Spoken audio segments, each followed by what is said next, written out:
We are one nation under God, and knowing that inspires us. It inspires us to look within and find that fundamental respect and care that we should have for one another. Bring your hands up for me. Okay, good. Check the armpits. Take your time. Look carefully. Okay, bring them down. Okay, let's spread your legs a little bit wider. Okay. Okay, lift your penis for me, please. Okay, testicles. If he's uncircumcised, ask him to pull back the foreskin. Let's turn around. Look at the neck, back, spinal area, and buttocks. Okay, bend forward for me, please, and spread your buttocks. Look for anything inserted. Observe any constricting of the rectal muscles, which may indicate the inmate is straining to retain something. Okay. You may see a thin string, indicating something is there. If you have any suspicion, ask the inmate to squat and cough deeply, which could dislodge it. If you're still suspicious, call for a medical search. You're not authorized to make any intrusion into the inmate's body orifices. Who's going to protect our children? DA Edward Burke cited Wisconsin law in a report stating what happened in Suring does not meet the definition of a strip search. Having children stripped down to their bra and underwear is not okay in Wisconsin or any other state. My youngest, he said the other day walking into school, he was shaking. Green Bay-based school law practitioner Tony Stefik says school officials are not required to notify parents of a search. Some people would say, well, you're in the office. You need to call me before you question my child. That right doesn't exist. We are not subjects or slaves of those who govern. And by God's grace, we are free. And we will fight to remain free.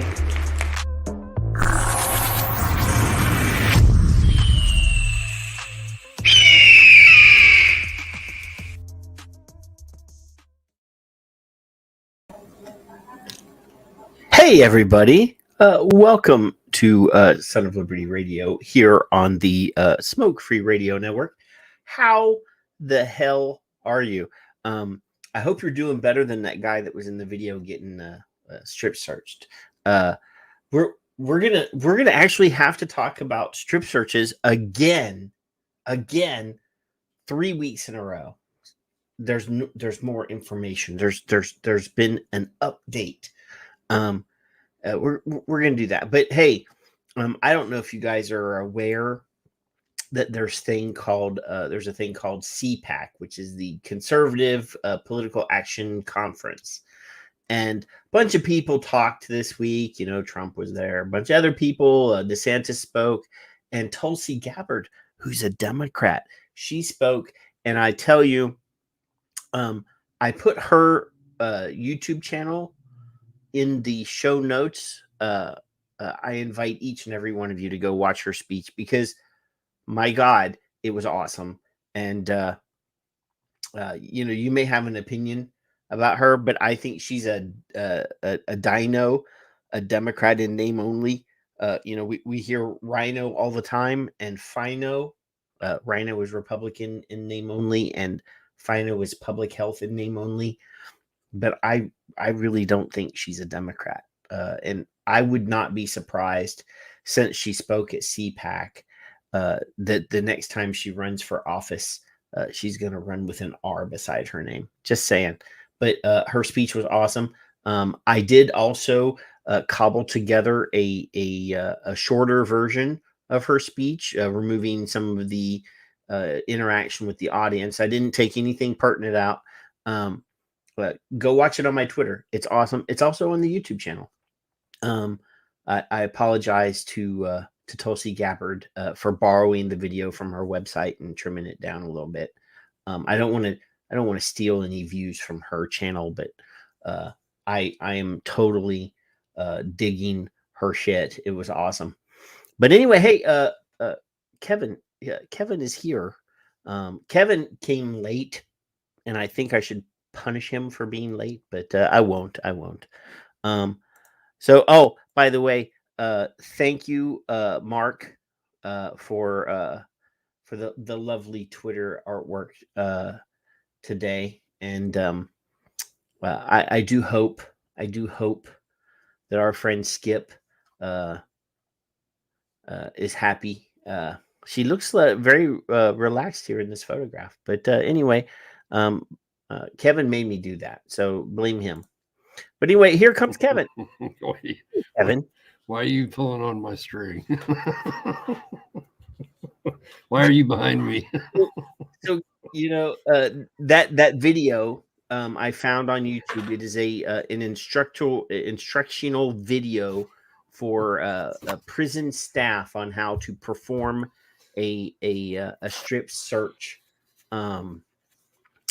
We've discussed our thoughts on this matter, but it is funny that there appears to be an instructional video for prison guards on how to properly do this thing. But there's not one. There's not one for school superintendents and principals, because you know what, Kevin? School principals and superintendents should not be strip searching kids. You know, I had a little search that I did. Fourth Amendment public schools, and in general, they should not. Yes, no. There's a little bit of silliness within the answer of that question, but in general, leave my friggin' kid alone. That's what that says to me. But the attorney says that the school is not even legally required to contact the parent that for that type of, since it's not for a search. You know what? If you're questioning my child generally about their behavior, I understand there's the police actually have to have a family, a parent there before they're allowed to question a minor. Right, because the Fourth Amendment really doesn't go away because you're under 18 or become something that you can have a right to once you are.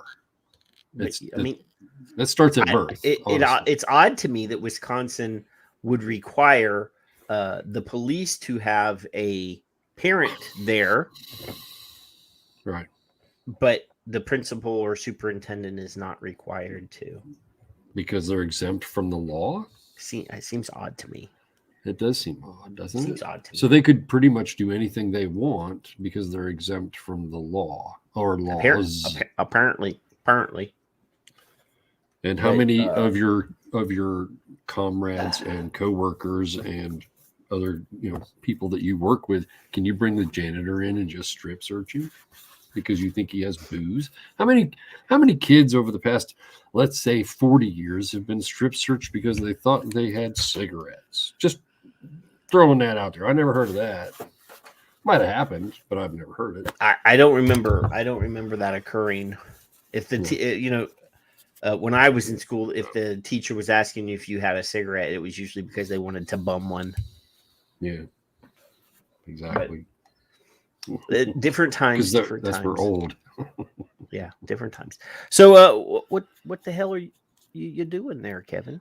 It's been a clusterfuck of a week for the sprinkling and peppering of stupidity. This has been a weird freaking week. You actually. I mean, we have quite a few pieces to talk about this week. Fucking weird. But you used curse words on some of those when you were sharing them with me. You were like, "Is that going to make you? Are you going to pull my string?" Just questioning. Mallory, you're funny. I don't know about that. Do you want me to face forward when you yank on it, or do you want me to? Because you got to put your feet up in the air. Surprise! Ooh, stirrups.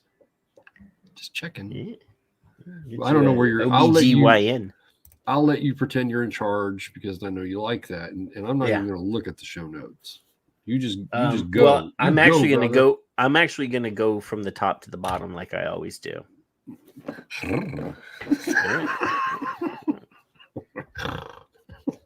from head to base. Wow.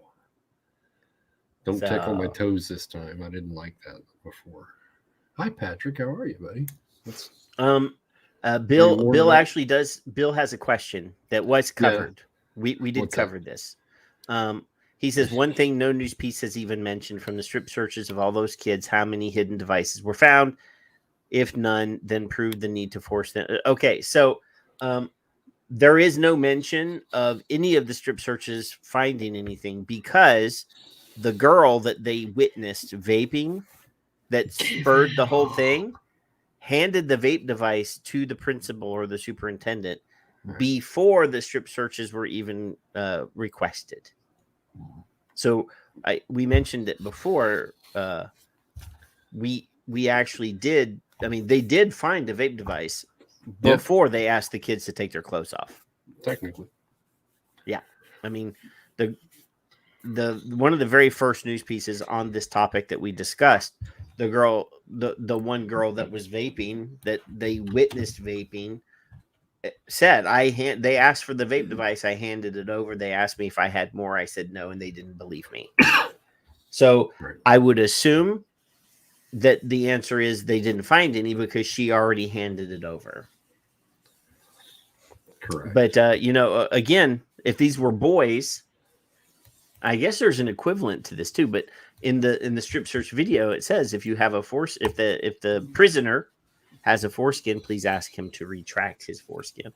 I don't know if they actually brought in an OBGYN to do a stirrup search, to do a visual inspection of the innies to see if there was something in the innies. But, I'm just saying. So there was no reason. Yes, you are correct. There was no reason for that. Absolutely never a good reason in any case whatsoever, unless there was a shooting. I think we covered this. If there was a shooting and somebody was shot in the hallway and they couldn't find the gun, if you're having a seizure, I could almost justify calling the police and having the police call the parents and then do a strip search of each kid to find out who had a gun. But otherwise, I don't believe that there is any reason at all to justify telling a kid to take their clothes off. Just Zero. Ever, never, ever, never, never, never. When has it ever been? I can't find an example. I could not, other than the gun thing that I just mentioned, I cannot possibly think, or a knife. Yeah. But normally, you ask a boy to turn out his pockets, you'll find a knife. Just saying. Yeah. Because when I was in school, I always had an old timer in my pocket, always. Mm-hmm. At least. Anywho, so Kevin, what was I going to say? What? You already responded to that question by saying that this week has been busy with you getting upset and stuff. So I've been trying to stay in line like Logan wants me to. That's all. Hey, Logan? Is he there? No. Oh, it's not. It's green. It's probably green. It's one of them. That looks like a transparent dildo. It's a pool noodle, and we cut them down to size so they're swords. Oh, so we can fight. I have real sword. If Logan wants a sword, I can. Yes, real swords. If Logan wants one, I can send one. Send me a couple. Well, no, I only want one for him. You have to defend yourself with a pool noodle. He gets a real sword. Oh, that's the way we do things here. Just And then he took one with him when he left. We had 3. Well, I mean, it's important. I know. Definitely important to. That was the most important part of this week. To make sure that Logan is happy, And I didn't even strip search him, even though I thought he might have been smoking. I don't know. He's 3. You gotta, But hey, in other news, did you see this? She's so not cranky when she's sleeping. That's literally the only time. What? What? Again, I have no problem with saying that she's cranky. I do have a problem with the old broad part. The obey is fine, but the old broad is not. Well, no, obey is fine. You have to be respectful to your spouse I will not obey while she's I will not cleaning the comply. kitchen, Yeah. making you a sandwich. Let her know she's doing a good job once in a while. Yes. Yeah. What's a good sandwich wife? If I could duck, I would.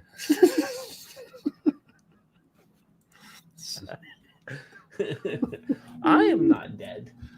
It's just I am it's a good quite- thing you're 400 miles away from the border of wherever she's got to run to get you. I'm 4,000. quite alive. I'm quite alive. So you sent What are an you doing? article. You sent an article. The very first of the articles that you sent this week was from U.S. News and World Report. Well, that U.S. doesn't make it News, right. that used to be a very respectable news site. It was. And I'm kind of sad that we're here, but apparently, vaping and its there's apparently side effects on your spine when you vape. Yeah. This is very disconcerting. Very disconcerting because I've been vaping for 10 years and my back feels normal. Yeah. But I've been sitting in this chair for a long time, so my ass is getting wider. Other than that, my spine is doing fine though. Yeah. So it You says guys no can matter your age, neither vaping nor cigarette smoking is good for the spine, but the harm can be reversed. So if y'all are vaping,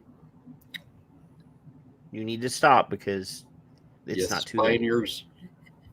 Not too late. So this is by Dr.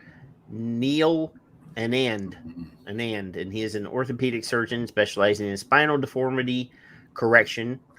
He is a professor of orthopedic surgery and a director of the Spine Trauma Center at Cedars-Sinai Medical Center in California. He is also established a private medical practice in the LA area, the La area. So anyway, for years, the use of electronic vaping devices or e-cigarettes has been recommended to people to kick the habit of traditional cigarette smoking. The e-cigarette was created in 2003 by a Chinese pharmacist to serve as an alternative to conventional smoking. To be sure, devices that are electronically introduce nicotine in the body may contain fewer chemicals than the smoke inhaled from burned tobacco products. However, these devices don't have zero chemicals. Oh my God, there's the word chemicals. Yep. Let's be afraid because there's chemicals in there. Spooky language.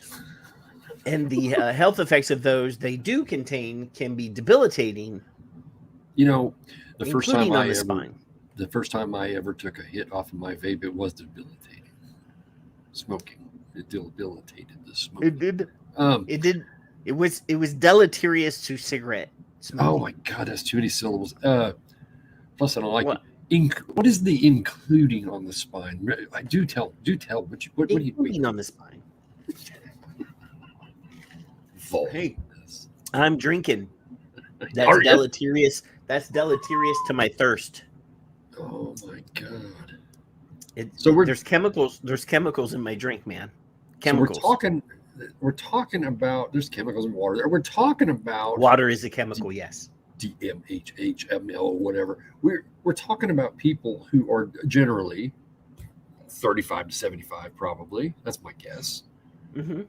And they have back problems, spine. Huh? Neat. Yeah. Okay. So the adverse effects on spine health. To date, the research on the adverse health effects of e-cigarettes and vaping devices isn't as voluminous as what's available about cigarette smoking. To be fair to scientific researchers, such devices have been known to the public for less than 20 years. Even though I still have over 100,000 pages of science on my computer about vaping. Google, what is another word for big? Voluminous. Voluminous.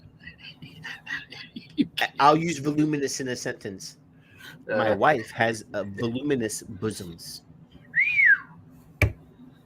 Well, she used to have a voluminous backside, but it has shrunken.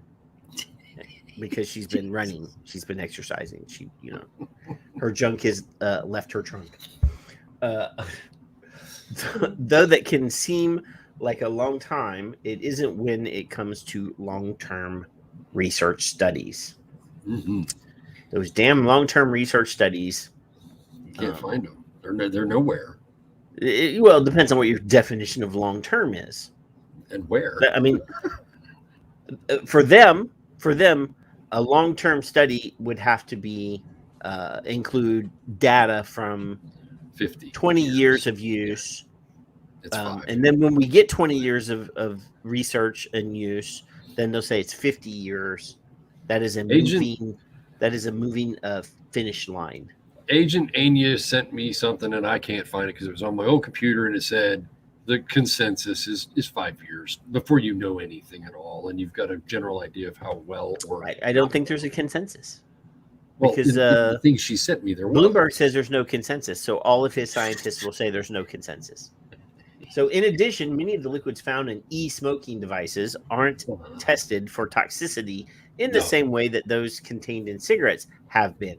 However, though limited, the research we do have is compelling enough to encourage everyone away from any and all nicotine delivery devices, except for the patch. Put the patch down. Because the patch is the only way that you can ingest nicotine into your body that's not addictive. Every other method is addictive, according to the CDC's approval of nicotine patches. They're not habit forming, right? No. A 2020 study that reviewed the available narrative literature on the effects of vaping on intervertebral, I can say that word because that's a physical therapy word, disc health, bone health, and spinal fusion, found that exposure to carcinogens from e-cigarettes is associated with an increase in oxidative stress and inflammation in the body. What carcinogens? And name one. Can you name one? I mean, I might be a dumbass, but I don't think there's any.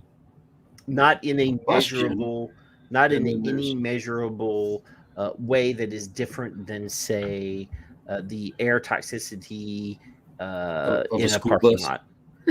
Of a school bus running, waiting on the kids. No, it would be even less than that. Yeah.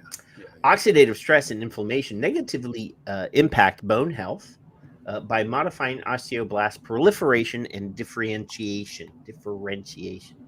Osteoblasts are the cells in the body required for the synthesis and mineralization of bones. In other words, they are building blocks for strong, healthy bones, including those in the spine. Well, how about that? Additionally, nicotine found in traditional and e-cigarettes is long known to constrict blood vessels. The vertebral discs in the spine are already working with a small blood supply. So when that supply is further reduced, spinal disc degeneration can follow. Except for the fact that discs in the spine are not vascular. There is no blood in them. There's blood around them, but there's a sac called the thecal sac that surrounds the spinal cord. What? And the discs are outside of that, but then there's actually 3 layers of sacs around the spinal cord, but there is no blood flow to those discs. Anybody that's taken anatomy and physiology, one, not even an advanced one would know that. Just saying. Very simple. So I want to. Where'd my stream yard go? Patrick, where are you? Oh, there you are. Go ahead. I'm right here. I didn't go nowhere. Oh, now he went somewhere.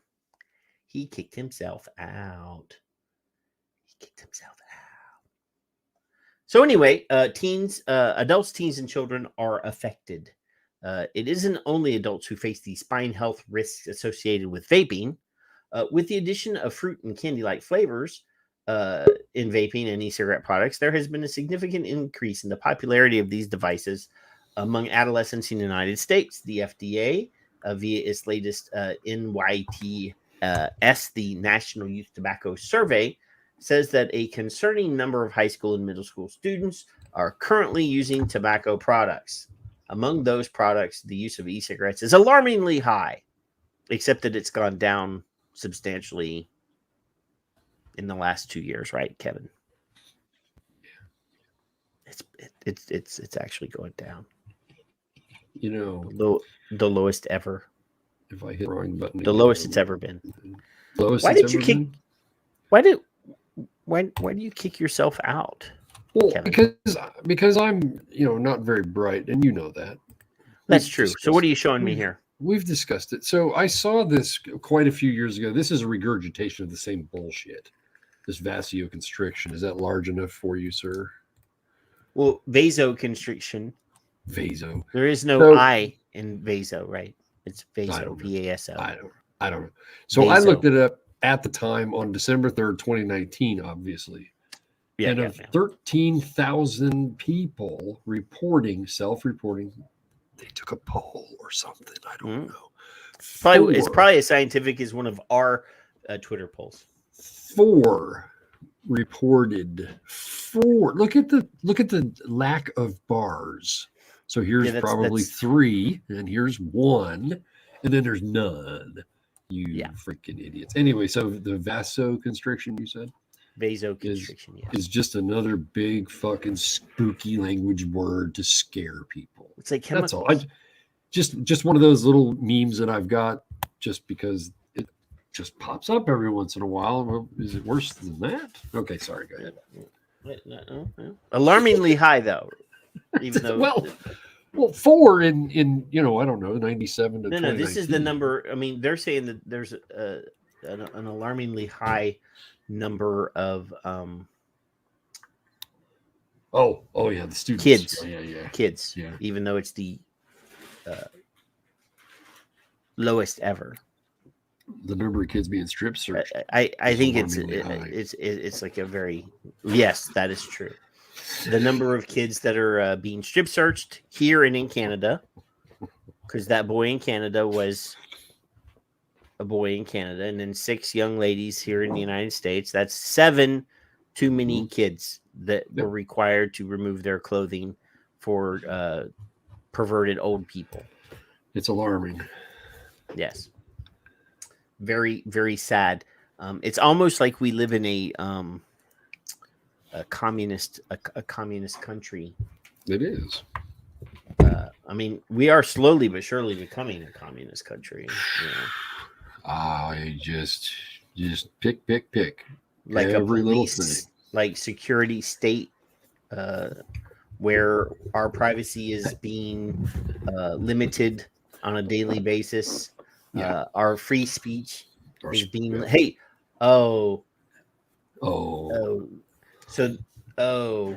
there's a thing. There's a thing. There it is. There's a thing.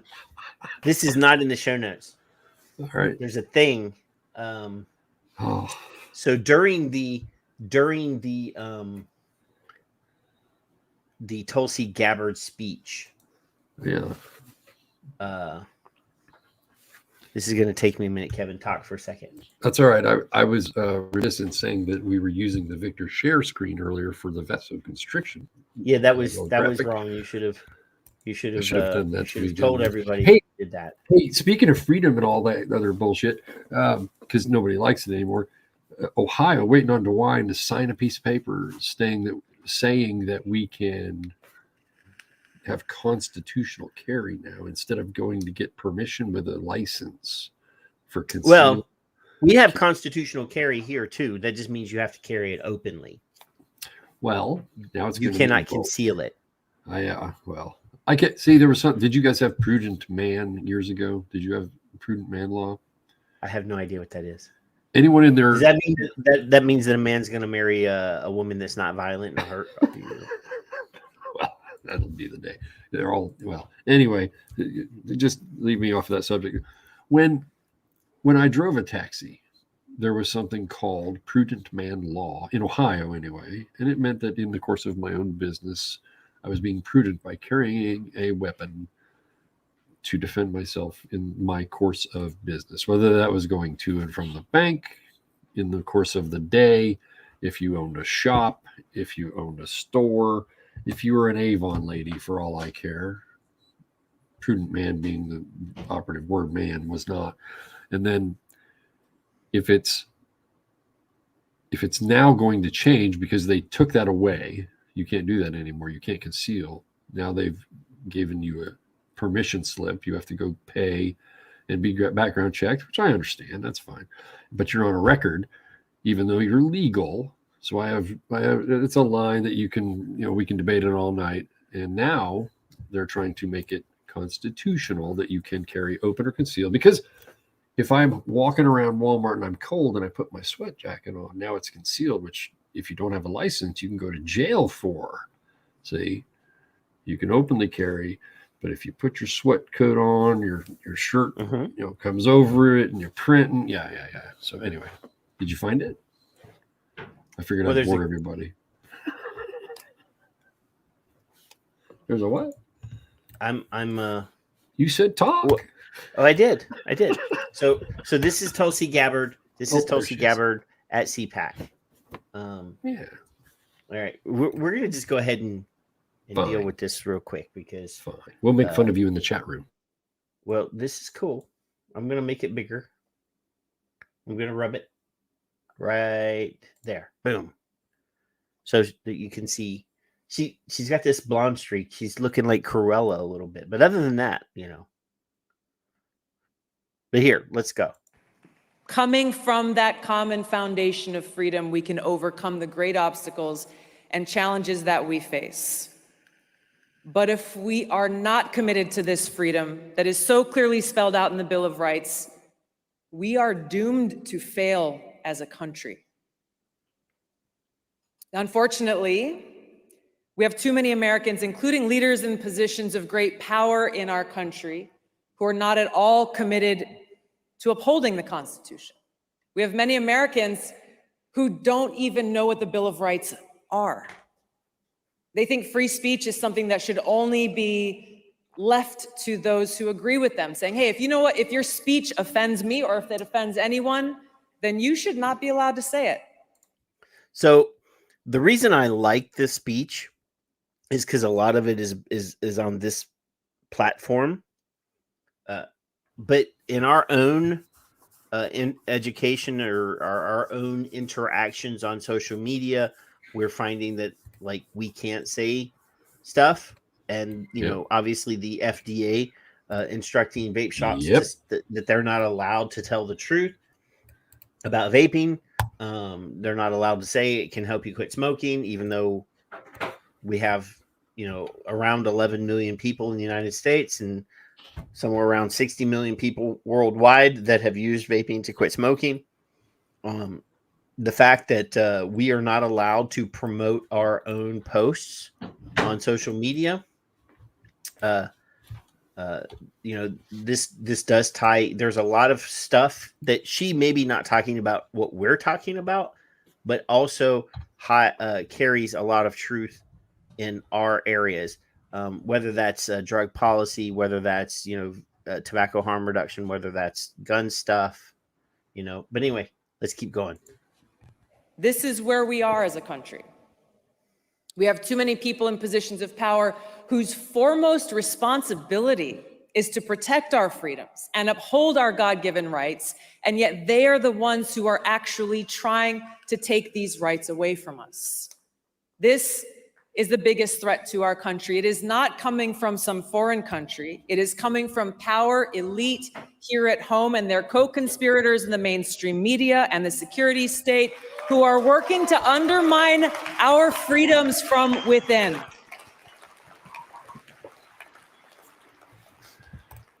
Now, just the latest strategy and tactic that they're using is to try to undermine our free speech by taking it upon themselves to say they've got the responsibility to protect us from so-called misinformation.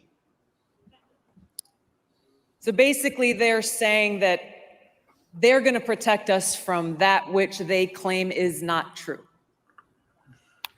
The notion that we must just blindly accept and follow as truth, that which the government or those in power tells us is true, or who has the most money. Yeah. Well, confirmation bias and narrative. Against the very essence of our Constitution and Bill of Rights. This was created as a resounding rejection of the reign of kings and churches and authorities. There's a reason the preamble of the Constitution begins with, "We the people." There's a reason our Declaration of Independence says that to secure these rights, governments are instituted among men, deriving their and women just powers from the consent of the governed. Why is it important that we say these words? Why is it important that we remember them, that we actually understand why they serve as the bedrock of this country?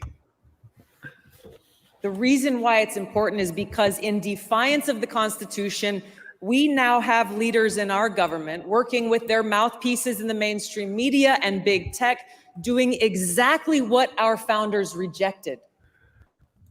That's exactly what I'm trying to get to. That part is very important, because the big money people are going to buy their truth. They're going to tell people we know what's better for what's best for you, and don't research for yourselves.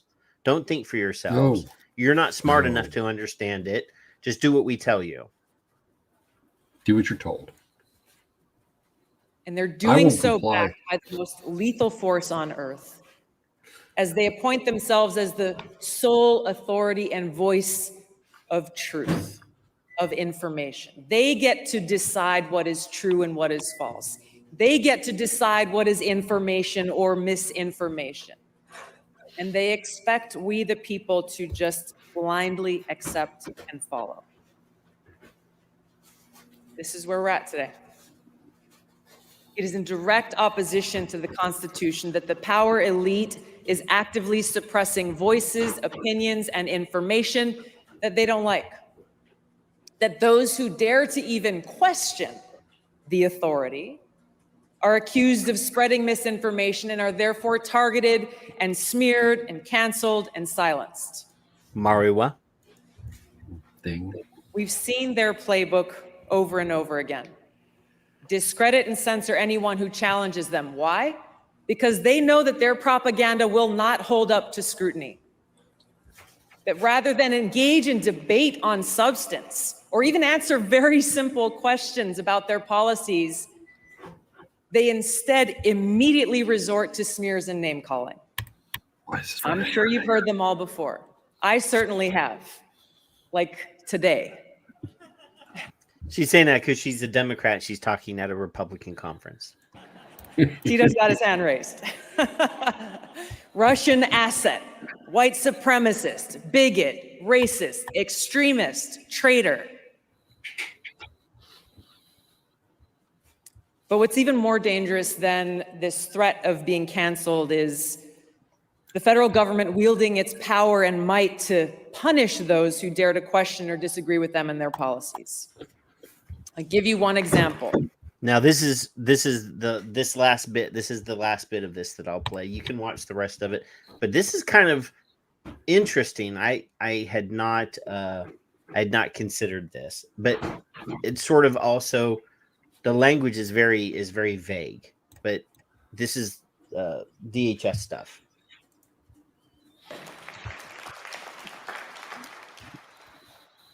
If you go on dhs.gov, you'll find Biden's Department of Homeland Security summarizes the 3 factors that led them to declare that we are in a heightened state of a domestic terrorism threat.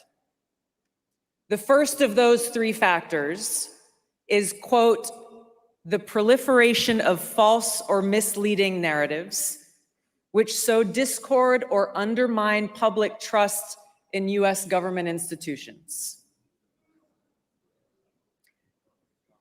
I want to read that again because it's important. The proliferation of false or misleading narratives, which sow discord or undermine public trust in U.S. government institutions. number one factor. If you replace the word... So they're saying that the Department of Homeland Security, DHS, it defines that we are in a situation of heightened level of domestic terrorism. And one of the measurements for that, or one of the things that they can point to and call you a domestic terrorist, is the fact that you are sowing information that differentiates or deviates from that of a government agency.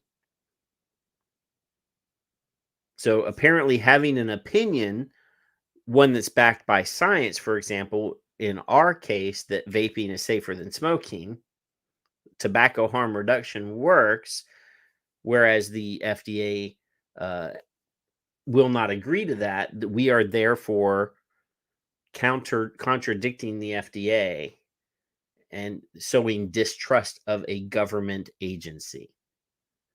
Now, I mean, that is tin hat. I mean, this is not what she's, I mean, vaguely, this is what she's talking about. But any criticism of a government agency could put you on a domestic terrorist list. You were muted, by the way. I didn't mute you. At minimum. So, yeah, I mean, I just, I'm not going to play the whole video. And, you know, there are people, she is technically a Democrat. She's not, you know, I am not on the let's vote for Tulsi wagon yet. But this speech, the words that came out of her mouth did actually get me excited. David says that Dave Lloyd in the chat room says that he doesn't want to be the fly in the ointment, but this lady will throw the baby out with the bathwater, which is this is one speech that she's delivered that's got me excited.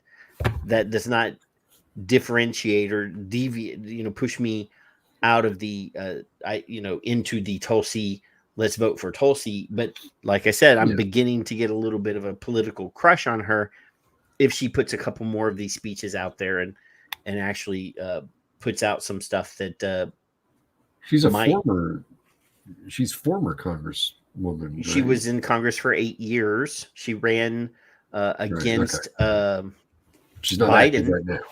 She ran against Biden and Kamala. She dogged Kamala in the debates. She thrashed.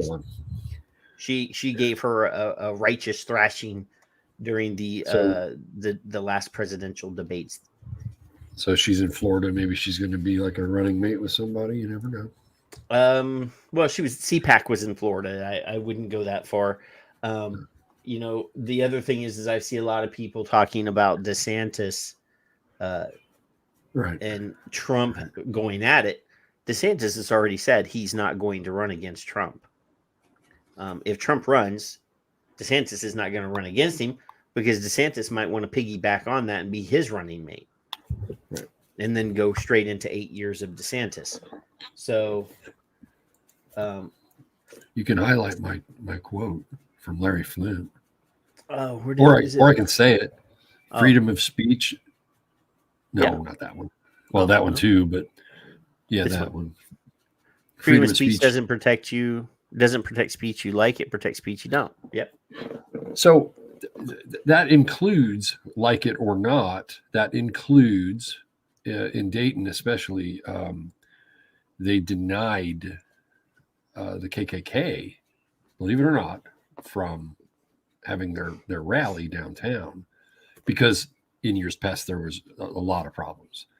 So we're probably, I wouldn't say 50-50 as diversity goes. We're probably 60-40, but who cares? I don't want them here. They've had, in my friend's neighborhood, they distributed invitations at their doorstep, and Steve was pissed.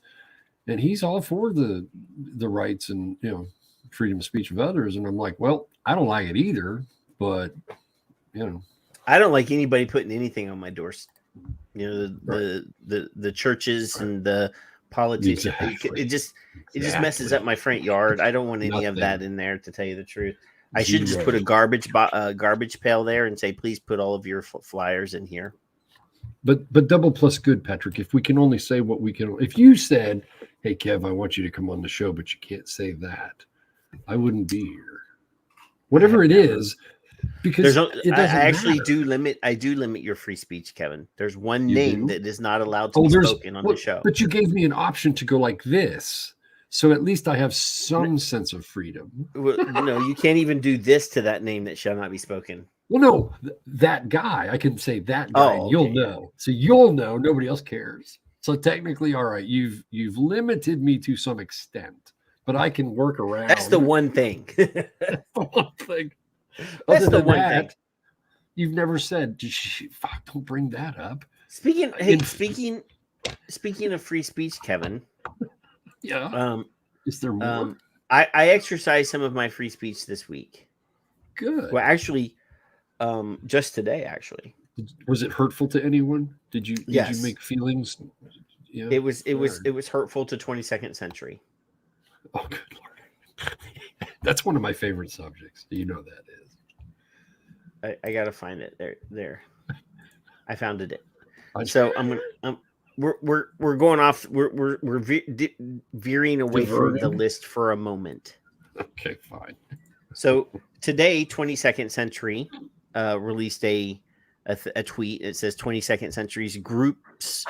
Our mission is zero. Ad just ran in the New York Times. This illustrates our commitment to eliminating the 1,300 deaths that occur daily from cigarette smoking. The ad mentions the FDA's authorization of our low nicotine cigarettes. So, a lot of vaping people responded in here.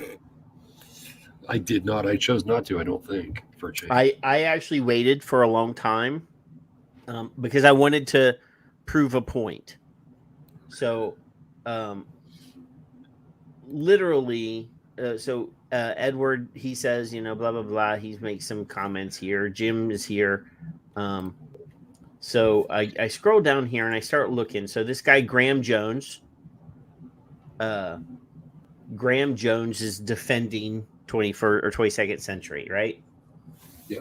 So then I click on Graham Jones, and Graham Jones is a business analyst. He's a finance enthusiast. Yeah.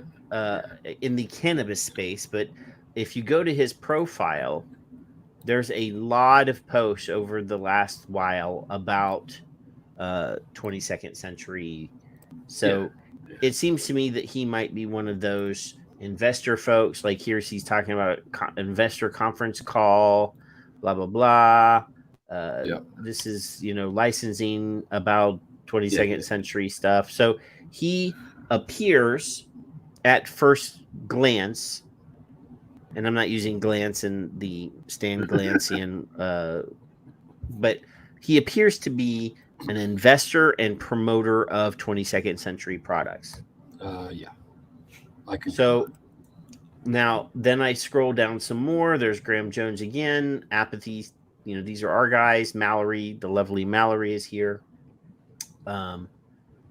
People are putting in all sorts of stuff. These are vapey people. Traveler. Traveler is a brand new Twitter person. He has 12 followers and he's following 22 people. I literally scan through here, and most of his posts or his tweets are again stock stuff, 22nd Century stuff. So it appears to me that Traveler is, again, an investor person, some sort of Wall Street type. I quoted the tweet. I did not. I don't think I did it under it. So, over the last while, there you go. I've noticed that every time one of us comments on one of these 22nd Century threads and suggests that maybe they are making a harmful cigarette with less nicotine. That's literally, they're not making a less harmful cigarette. Correct. That is absolutely correct.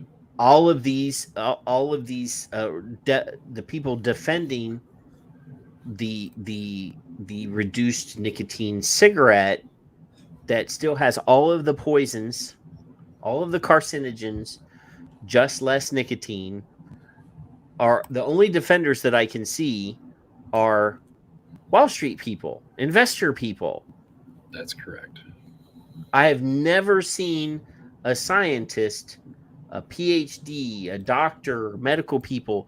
None of those people have I ever seen pop into one of these threads, because I mean, these assholes are like, they're calling us all lobbyists, right? That we're all big tobacco flunkies. So I had to ask. I even tweeted. I said, if your less nicotine, same amount of cancer cigarettes are so great, why are your tweets filled with finance guys defending them instead of PhD scientists? Every tweet I make a comment on attracts brand new tweet accounts and Wall Street investors, no scientists, no doctors. Well, Patrick, what are you thinking? Then, Raj, who's in the chat room. Raj, hello, Raj. Raj says just facts alone, just those facts alone is telling, right? Honesty Initiative decides to put a chart in talking about nicotine is described. Here, I'll even make it bigger. I rubbed it. Yep. So, as cancer risk goes down, nicotine, addictiveness, So they are not reducing harm. No, they're not. I have proof of that. So again, and we already covered this, but we will show it again. So when you say harm reduction, to me, any choice, which we've just discussed, is important. If so, I've gone from please keep smoking, we just lowered your nicotine in my little blog that I have there, to now my new take on this issue. If you like the same combustion with all other ingredients equal to any other cigarette except nicotine, now you have that choice. So you're an adult, take this product, do what you will with it, and then get back to me. And if it works, good. And if it doesn't, I need to know. Because I asked the question, is combustion reduced? They said no. They themselves, 22nd century, said no. Are other ingredients reduced? No. And then the rest of it is all fodder. Every other answer to the question is fodder, period. Because I've read what I could read and had to explain to me what I couldn't understand. So I don't care. Smoke your cigarettes. It's fine. Relax. Calm down. They're going to New Zealand. And if it passes through and it makes millions of people stop smoking, that's great. I just don't get it. It's been done before. I've read all the statements from before. And I think I'm just educated enough to be dangerous to people to ask questions like Patrick just did. How come there's no other scientists or other people saying, hey, the only people that were supporting it were the criminal element calling themselves nonprofit, public health groups like Tobacco Free Kids. They didn't even hip hip hooray when these cigarettes were released. They were not released, but when they were promoting for it, they did. I thought I saw a Matt Myers. I thought I saw a Matt Myers criticism of the FDA for approving them.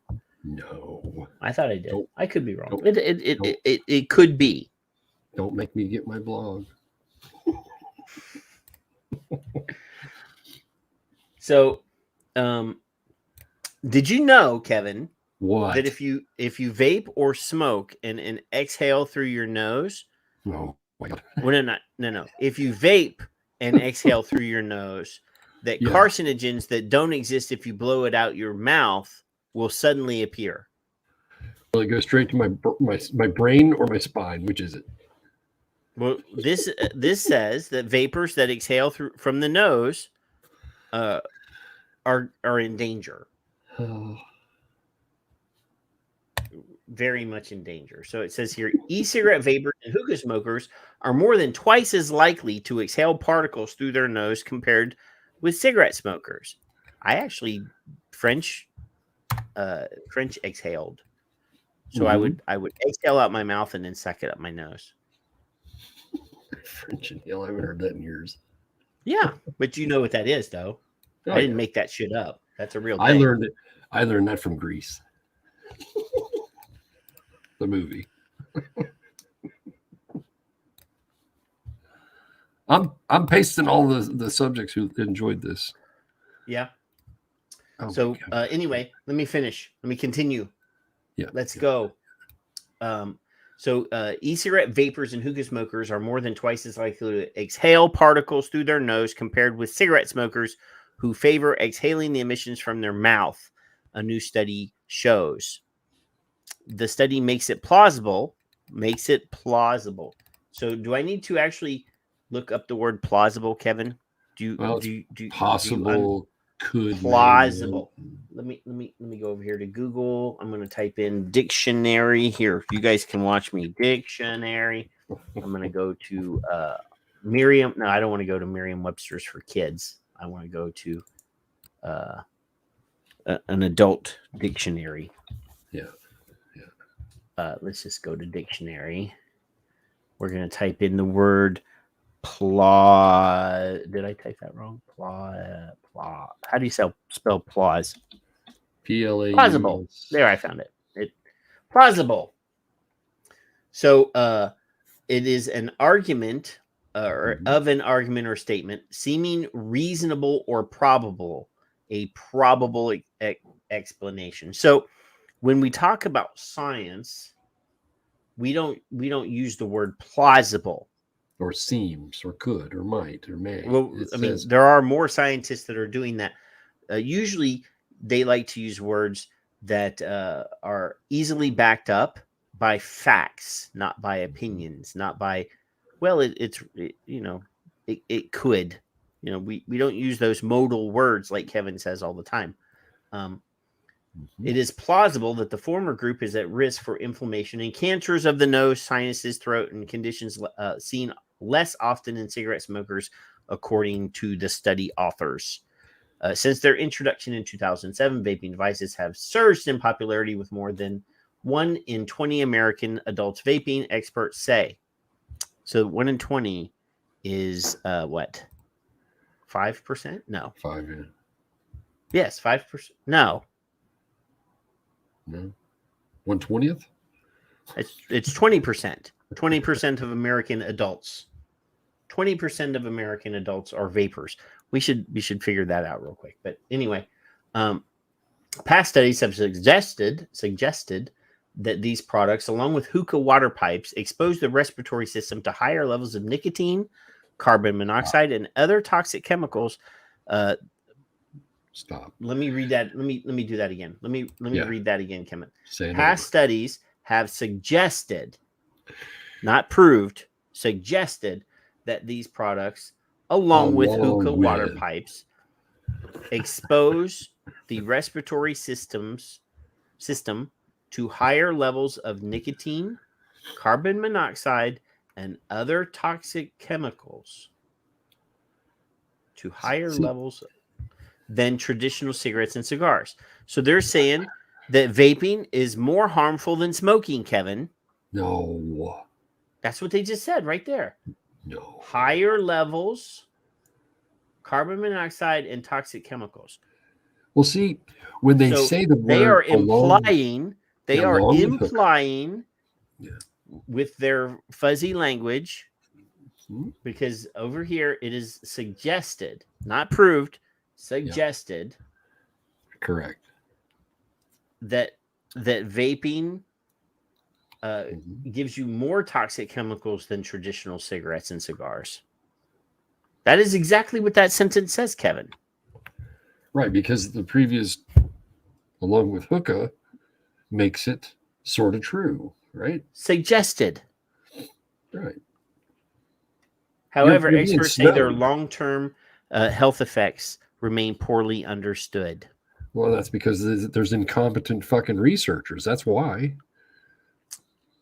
led by researchers at NYU Grossman Medical or School of Medicine, the new investigation in 341 men and women, or women and men, depending on what you want to put first, showed that large numbers of vapors and hookah smokers exhale through their nose, 63% and 50% respectively, contrasting by only 20%. So all they're saying is their research proves.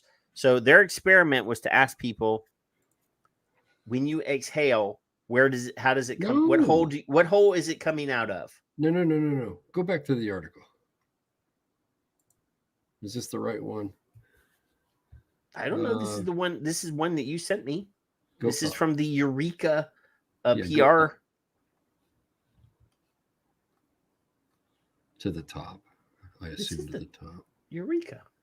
Okay, now go back down a paragraph or two if I can get both of them. This is the same. Is this the same one? They were watching people on the street at the bottom, maybe, I guess. Discreetly observed 122 cigarette smokers and 123 vapors. Okay. They were walking on the street, and these people are sitting there having coffee, watching people walking down the street. How they collected the data does not discount what I just said, Kevin, that you disagree with. No, it doesn't. It doesn't, but the only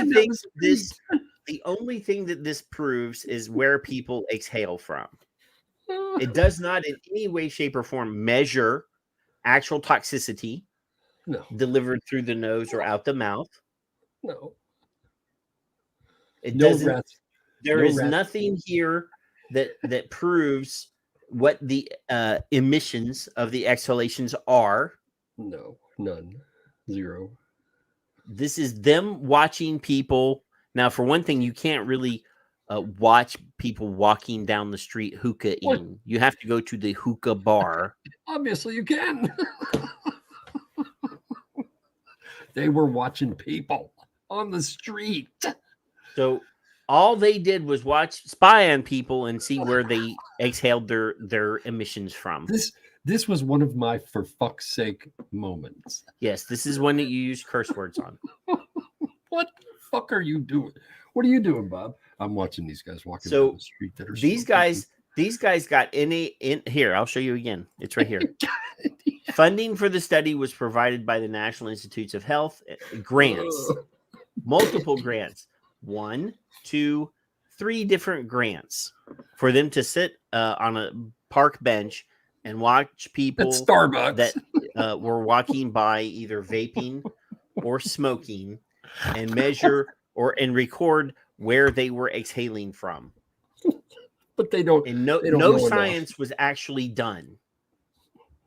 All they did was read a couple studies done by other people and use their conclusions on the toxicity and the inflammatory response. Opinions. Yeah. This was this is one of the definitions of junk science. Propaganda, manipulation, narrative. But here, this is Gordon notes that in a related study, the research team identified increased damage in the nasal passages of vapors and hookah users, but not in cigarette smokers. Smoking is safer than vaping. Right. Oh yeah. Please keep smoking. In fact, they found as many as 10 times the levels of inflammatory compounds released by defense cells in the noses of the former group than the latter. But they're using the words of vapors and hookah users. So is a vapor also being a hookah user? And that's how they're getting their information? They don't make any real sense as to exactly vapors only. Well, I mean, in my experience, hookah is less irritating than cigarettes. Okay. I didn't know. I have no idea. Never tried. I mean, it's technically a heat not burn technology. Okay. Because it's a moist tobacco that they put in a foil pack, and then they start the fire under the foil pack. Not a fire. It's heated from below the foil. So it is less harmful than smoking cigarettes. Well, not according to this. But I know between you and me, because we're consumers, if I was to smoke and I said, hey, buddy, Patrick, I'm going to try this hookah thing. Is it worse or better? Do you know? And then you could say, I believe with all In my my heart, it's better experience, than. less irritating. And Okay. I didn't know that. I really didn't know that. I got to learn something tonight. So I liked you for like the last 12 seconds. Yeah. It's a really cool experience to go to Turkey in Istanbul and sit at a cafe and you sit on these little lounges on the ground, which at my old age is kind of hard to get up from, and have Turkish coffee. And which I've never had ever. Oh man, you suck. Okay, so I'm going to a coffee guy. So just coffee. Heat not burn. Hookah. I can add hookah. Okay, good. So real world evidence. It is a more primitive version. Right. So real world evidence isn't actually real world evidence if they are they're observing people. I can watch Logan, walk from one side of the room to the other and say, Jesus, he's never going to fall again, according to my latest research ever. He's fine, but that doesn't make it true. Falling's actually okay for kids, man. Well, yeah, toughens them up. Oh, there's Leanna. Yeah. Oh, she's missed quite a bit. Yeah. I liked Patrick for 12 seconds. There was a little time in window. But you didn't like my intro? You didn't? I mean, I put work into that. I came home from work today. Today's the new intro. I said, leave my string alone. Pay no attention. The last time when I did the Vapor Madness video, you said I was a genius, but you did not compliment me. I was inebriated. In the same way. I must have been inebriated. I was really looking forward to "You're a Genius," but I'm not going to give that up easily. You do, like every time I do something cool, you're like, "Oh, you're a genius." I've even got private messages that say, "Here's a cookie." I got to get that. Here's a cookie. Gotta get that. All right, to follow up on the strip search video, Kevin. Oh yeah, I have more video. Yeah. Here's another one with may, could, might bullshit. Go ahead. I have more video. Hit it. I ain't scared of this. So this is actually you sent this to me. Yeah. So, earlier in our intro video, we showed a clip of one of a school parent very upset about the situation, and that there were not going to be any criminal charges filed against the school or the superintendent because it wasn't a strip search, right? Well, definition of. Right. There was an attorney on there that said that according to the Wisconsin statute that defines what a strip search is, there was no illegal strip search. So let's play this local news piece here. After the purple thing. Oh, commercial. I gotta get like an ad blocker. Parents in Oconto County say they're happy that a criminal case is moving forward against a school official accused of forcing students into a room and searching them. Surin School Superintendent is facing 6 counts of false imprisonment. In the first alert update, Joshua Peguero looks into. So 6 counts of false imprisonment, not 6 counts of indecent pedophilia or whatever, strip searching minors, criminal, what do they call it? Me zap it. 6 counts of false imprisonment. False imprisonment. In the first alert update, Joshua Peguero looks into what changed after the district attorney originally declined to pursue any charges against the administrator. Suring Superintendent Kelly Casper is facing a maximum of 6 years in prison for false imprisonment. In court documents, investigators say girls between the ages of 14 to 17. So there's 6 counts. There's 4 on screen right now. So the above named defendant on or about Tuesday, the 18th of January of 2022 in the village of Suring, Oconto County, Wisconsin, did intentionally confine pupil number 1 without that person's consent and with the knowledge that she had no legal or lawful authority to do so. So they're not fining her. They're not charging her with the strip search. They're charging her with unlawful imprisonment for putting them in the bathroom and not letting them out. Is that what I'm hearing here, Kevin? Yeah. Well, they've just gone where they could. Were asked to strip down to their underwear on January 18th. Casper was allegedly looking for vaping devices that she already had recovered. I mean, the girl had already given her, according to previous stories that we've done on this particular thing.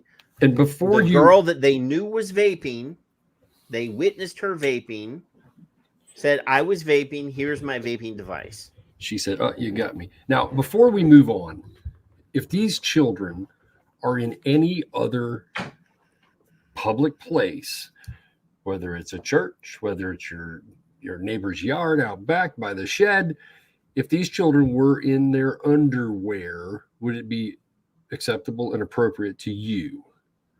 Period. It's a rhetorical question. If these little girls were walking around in their underwear, or were they forcibly removed? I don't. I'm trying to ask you a question. Well, being coerced. If they were just present and undressed, right. I would be throwing blankets over them and yelling at them to call their parents. And we would call that molestation. We would call that pedophilia. We would call that all kinds of shit. No, that would be. I mean, if they took their clothes off and just were walking around, or had somebody remove their clothing. Either one. That's two different bad situations. Anytime. Now, again, they didn't do this in front of the student body. Let's be clear. They did throw them into a bathroom and make them take their clothes off inside the bathroom and would not let them out. Did not give them an escape route. Mm-hmm. So, yeah, just a thought. It's a thought. A lot of relief that something is being done, so that we're not setting an example in our little village of Suring for schools across the state of Wisconsin to be able to allow these types of things to happen to other students. Several of the girls later said they felt violated, uncomfortable, and that they didn't have a choice in being searched. A few weeks ago, District Attorney Edward Burke declined to charge Casper on the actual search of students, saying it didn't meet the legal definition of a strip search. But today, he says the evidence shows Casper lacked the legal authority to confine the students against their will. I think that's bound to be a highly traumatic experience for. Now, this is the same asshole that was in the other video that said that you don't have a right to demand that they call you before they question or strip search your student. Right. Young teenage girls.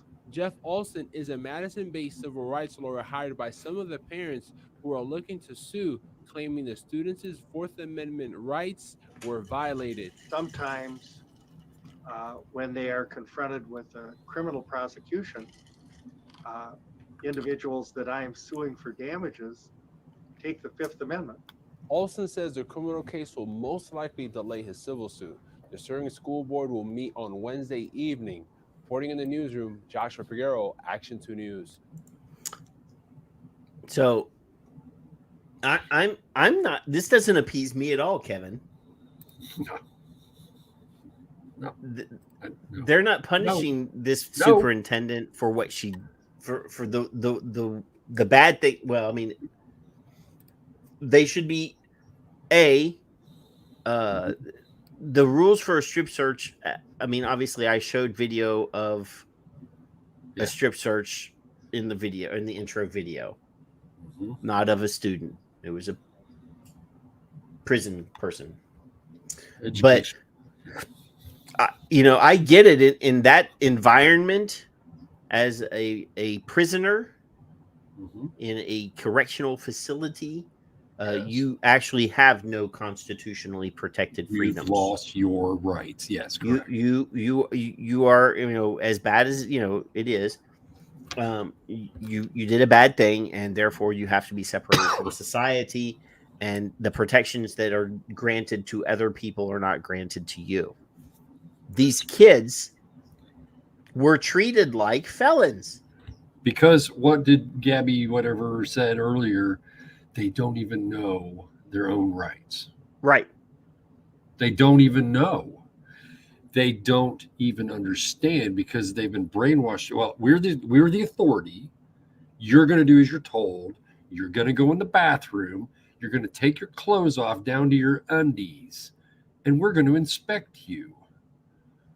There is nowhere in the world that would be correct action on my child as they were younger or my grandchild at this time. Well, I mean, in a communist country like China, or in a oligarchy like situation like Russia, or North Korea. Yes. You might have a different expectation, but in the fucking United States of America, we have constitutionally protected freedoms. And I'm sorry, but illegal search and seizure is one of those. So I suggest to everybody who will or is listening, parent, grandparent, great-grandparent, new parent, when your child goes to school, get a copy of their ethics, get a copy of their disciplinary, get a copy of whatever they got. All the bylaws. They can. Every single fucking thing you can read, and read it. And then go to the school board and say, if there is something that's questionable, like, well, this ain't really a strip search because they're just in their underwear, you need to point that out. Period. Yeah. Ever.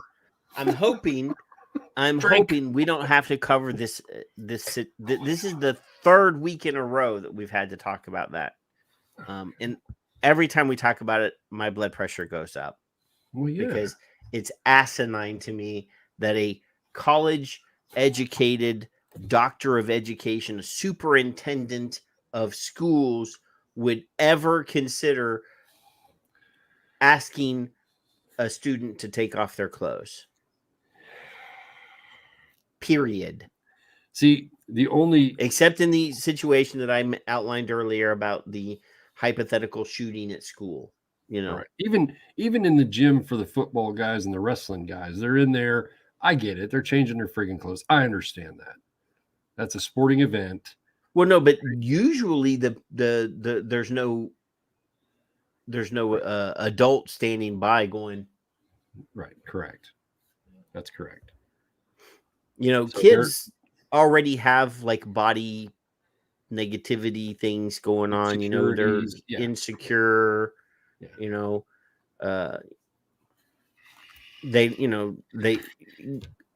I've seen girls that are like skinny as skinny can be, and they're like, I'm fat. I don't, there's already a lot of problems. And people are not, comfortable doing that. This is encouraging just stupidity. This is so demeaning. Like, they're fucking kids. This is so wrong. I work in healthcare, Kevin. I'm a licensed healthcare provider. Correct. There are times where I have to help people in certain situations doing things, right? I work with senior citizens that can't sometimes take themselves to the restroom. I have times where I have to help them get dressed because they've had a stroke and can't dress themselves. Right. And at any time, for example, I have a female patient that is uncomfortable with, a guy dressing them. I work in I'm in an area where there are a lot of Latino people, and people like old white ladies are like, hell, everybody already, they're You ain't got nothing you ain't seen before. A lot of this, the older Latina ladies, well, in general, are not very excited about having a man dress them. So in those situations, I call for a female therapist or a female care provider to come in and do that part of the thing, because I can't do that. If they ask me no, or if they say no, no means no, right? Yep. So my own mother-in-law, my wife would stay in the room before she sadly passed, and if they were coming in to change anything, to check, out the fucking door I went. We have regulations and rules specifically under a dignity umbrella. Exactly. Never do anything to harm the dignity of your patients.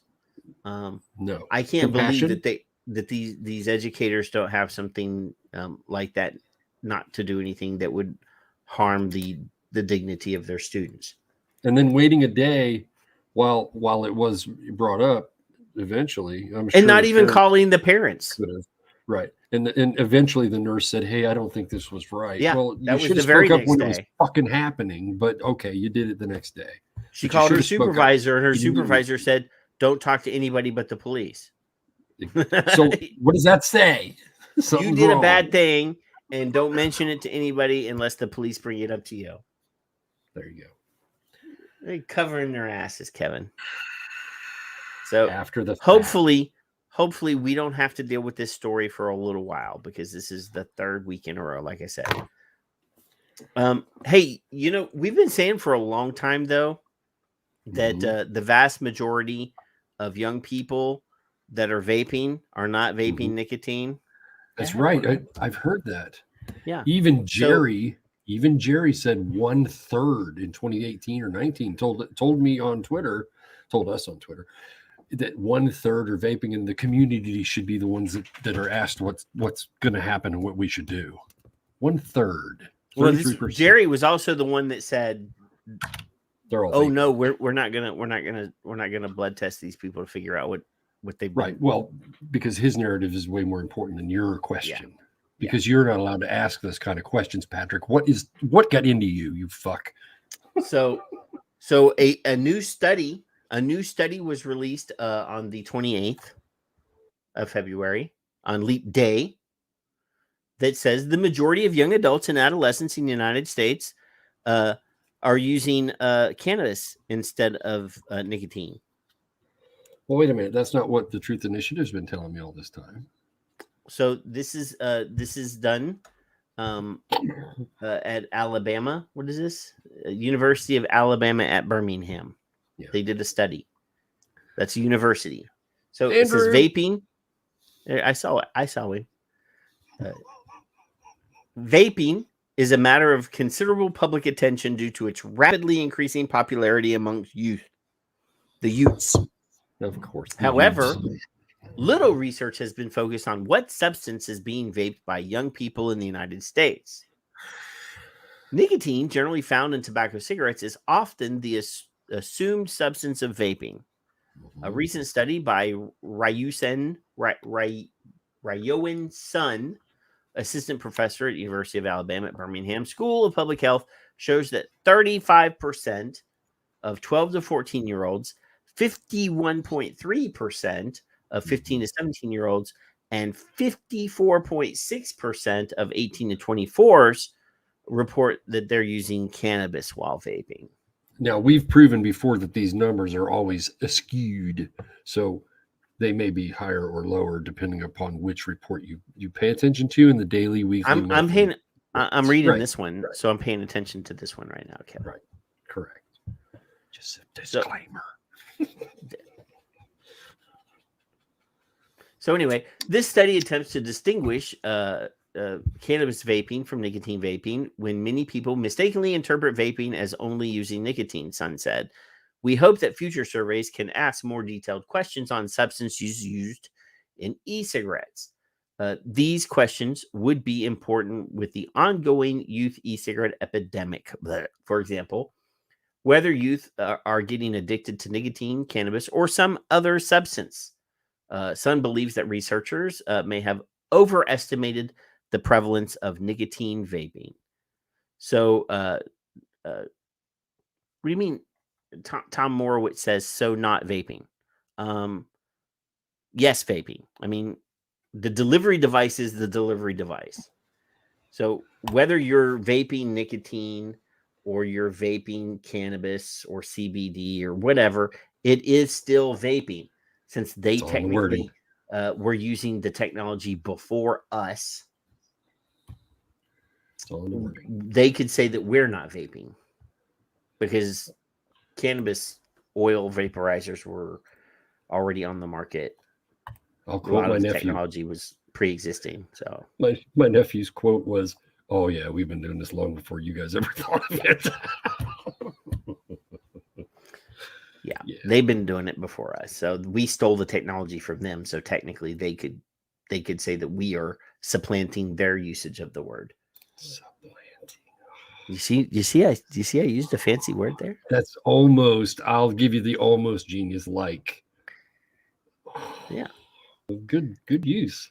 So, given the proportions of current e-cigarette users reporting cannabis vaping every time they vaped, adding questions about nicotine and cannabis vaping, including the question of what substances is being vaped, as well as the frequency and the intensity of use, could provide more accurate results, according to Sun. If we have these data, she is Chinese, so I can't really complain that she didn't say this data. But anyway, we might be able to answer some important research questions, such as whether it is easier for smokers to quit using e-cigarettes with high nicotine content, or what some adverse health effects with respect to the total amount of nicotine vaped, and if there is a dosage response relationship. So she says we need, this is what our data shows, is that in the higher age groups of this study, that at least half of the people, or more than half of the people that responded to their survey, said that they were vaping the pot and not the nicotine. But they don't. It's amazing that they've been doing these surveys since Dave was a kid. Dave Gorlitz was a kid, and they can't ask the right fucking questions. And they omit the most important parts of those questions and sub-questions. And here we sit going, well, but so. Oh, yeah. But what? Well, that's what they said as I was going to the Liana. Poor Skip. Cranky old broad.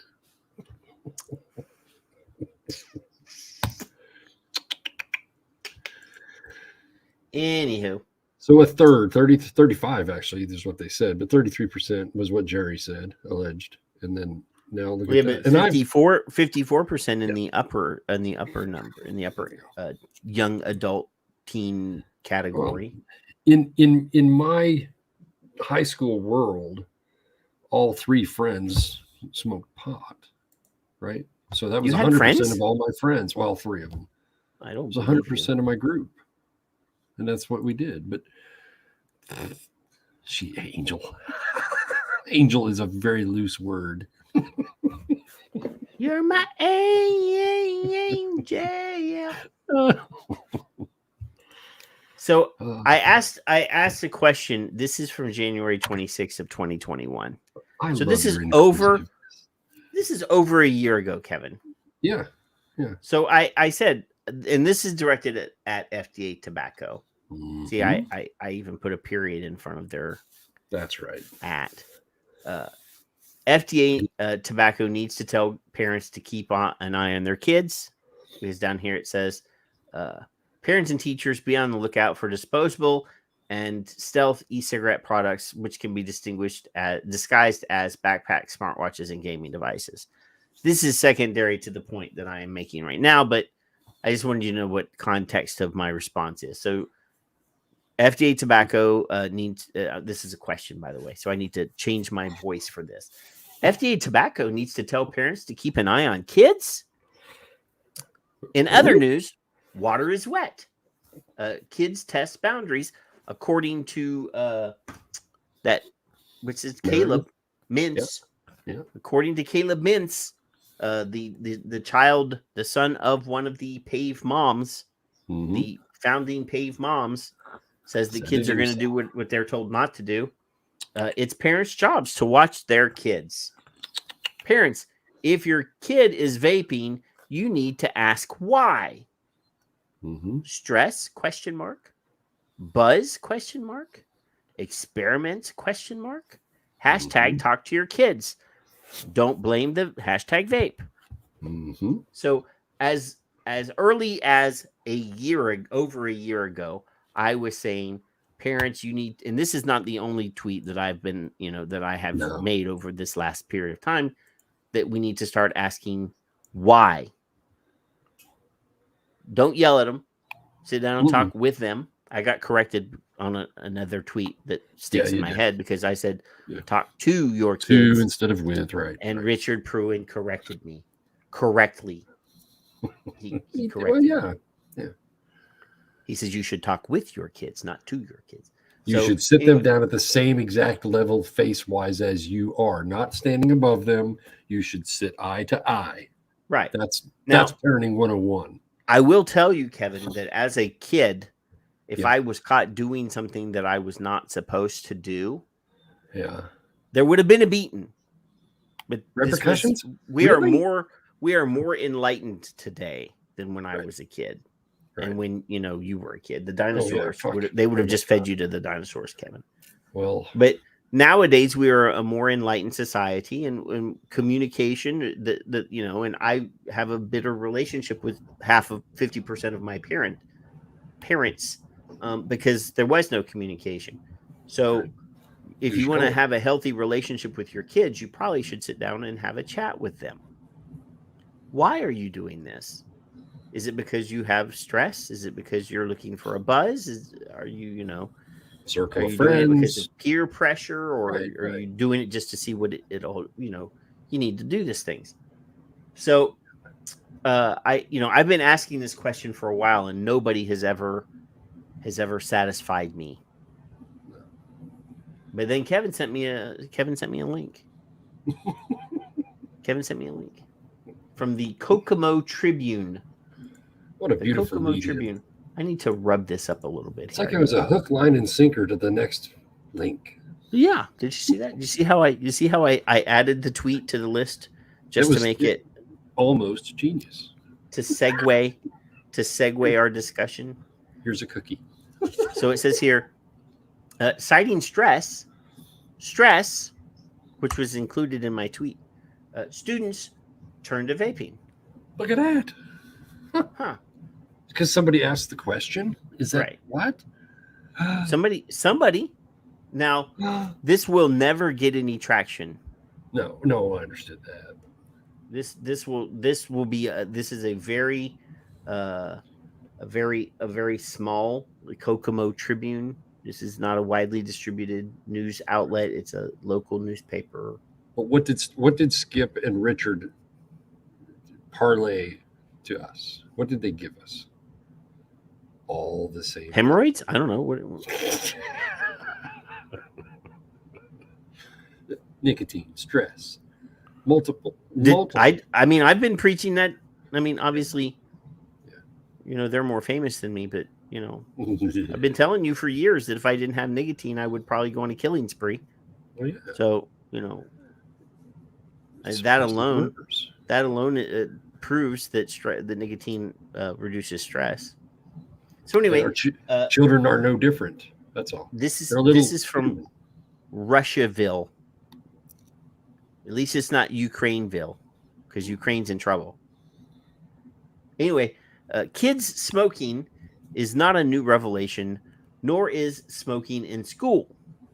Peer pressure and cultural trends assume some segment of kids will at least try smoking, whereas kids of previous generations smoke cigarettes. Kids today are turning to vapes, which is less bad, safer.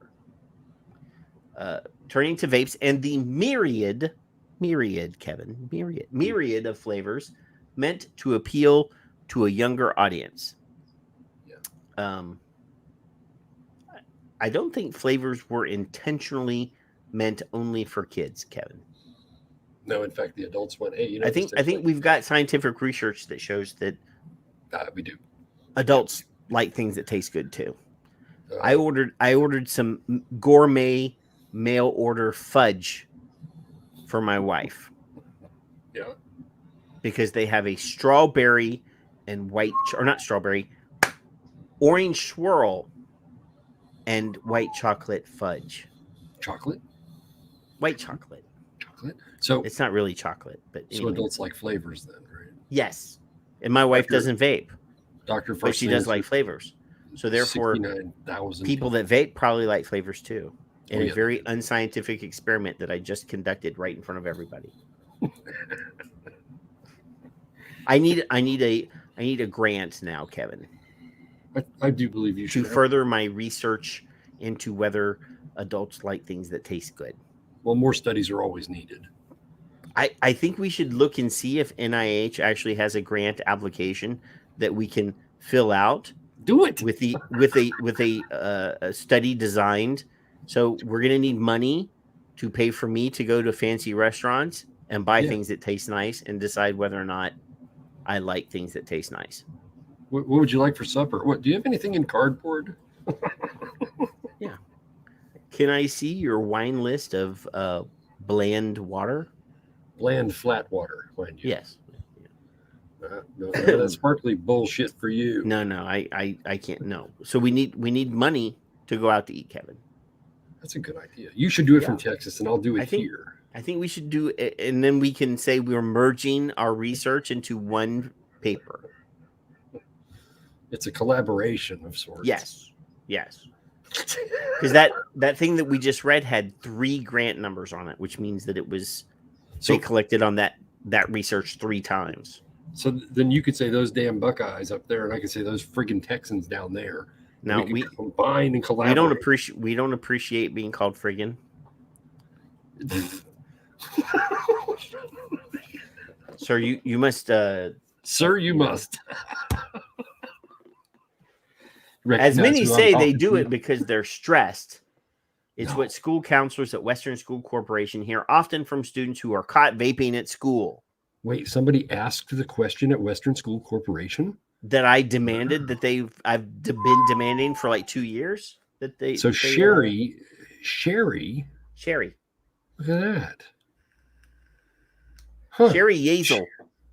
She's a school counselor at Western High. She recalled that they had caught 4 young ladies vaping, and her quote says, "They said it was to cope with life.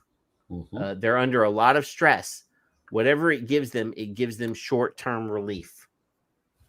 And yet another indication of an ongoing mental health crisis amongst school-age children that has only been exacerbated by the pandemic.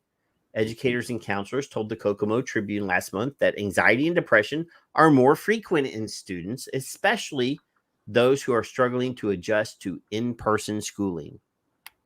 The uncertainty and disruptions in routine brought on by the pandemic don't help matters, nor do the risks of COVID. Western has seen an uptick in tobacco infractions this year.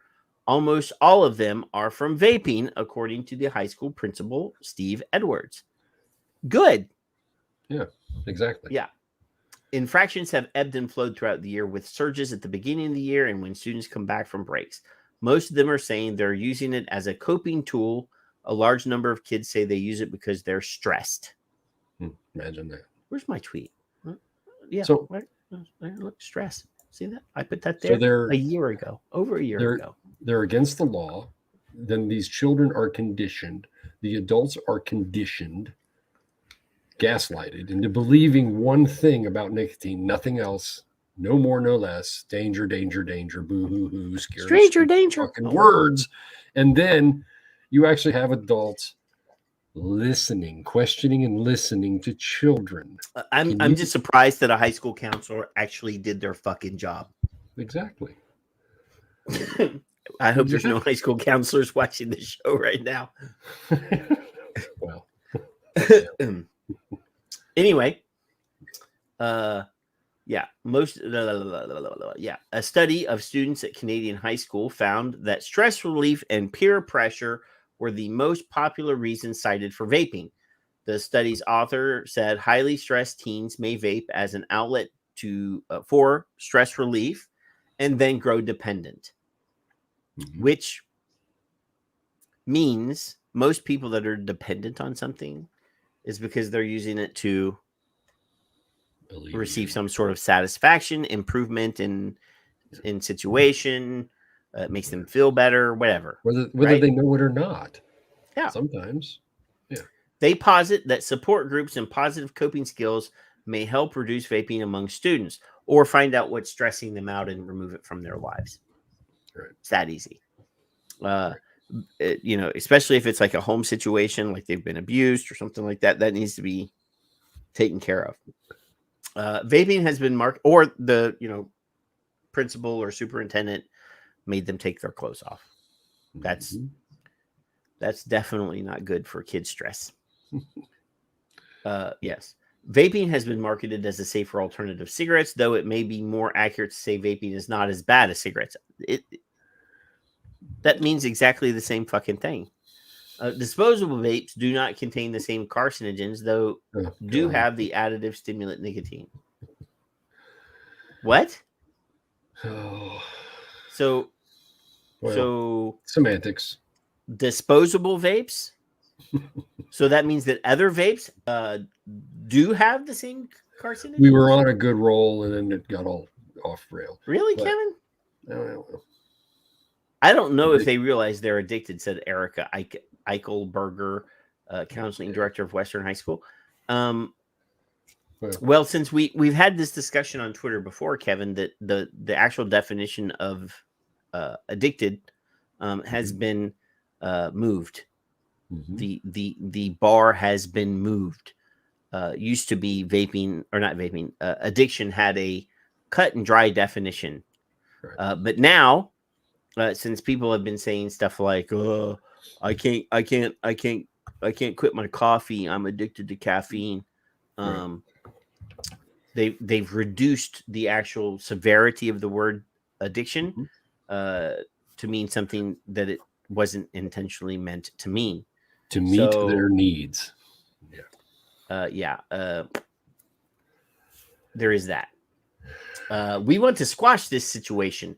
It's not healthy for them. I disagree. That's true. Vaping is not as safe as not vaping. Correct. So therefore, it's not good for them. It's not healthy for them. Well, but in comparison with smoking, it's again healthy. Does mean a specific thing, Kevin. We do have to agree that we need to tell the truth at all times. We are not using the same tactics as our enemies. Correct. So to say that vaping is healthy would be a lie. Correct. Okay. So the first offense at Western comes with a 3-day suspension plus a $130 fine and 20 hours of community service. A third offense could result in expulsion, but this is avoided if possible. So this thing right here, I've been saying for years that we should be punishing these kids when we catch them, right? Oh, I've got a tweet saying so. So I've got a, but between you and me, Kevin, who is being punished with a $130 fine? Karen. I mean the parent. I'm all for the 20 hours of community service, but other than the mom, these days, because if I had done something that cost my parents $130 when I was a kid, there would be strips of flesh removed from my backside. Well, yeah. But nowadays, since you're not allowed to punish your children at home, they're gonna lose their Xbox for a couple weeks. I mean, yeah, right. What are you gonna do? Spank them? Well, no, you can't do that anymore. This is 2019. My strong suggestion, and this is on Jerry, because Jerry had Cooper, who was smoking pot or whatever. So I said, my strong suggestion: first offense, $500; second, $1,000; third, $2,000. Keep them in school. Fourth offense is $5. Fifth offense is $10. Karen will run out of money or parent eventually. I ain't hiding it. It's still there. It's tongue in cheek, but hey, So here's my thing.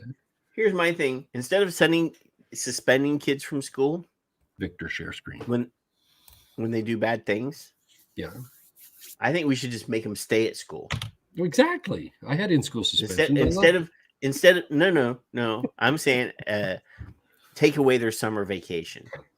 Oh, mandatory summer school. Yeah. So, what does it do to the child that says make them learn? No, what does it do to the child to the previous points?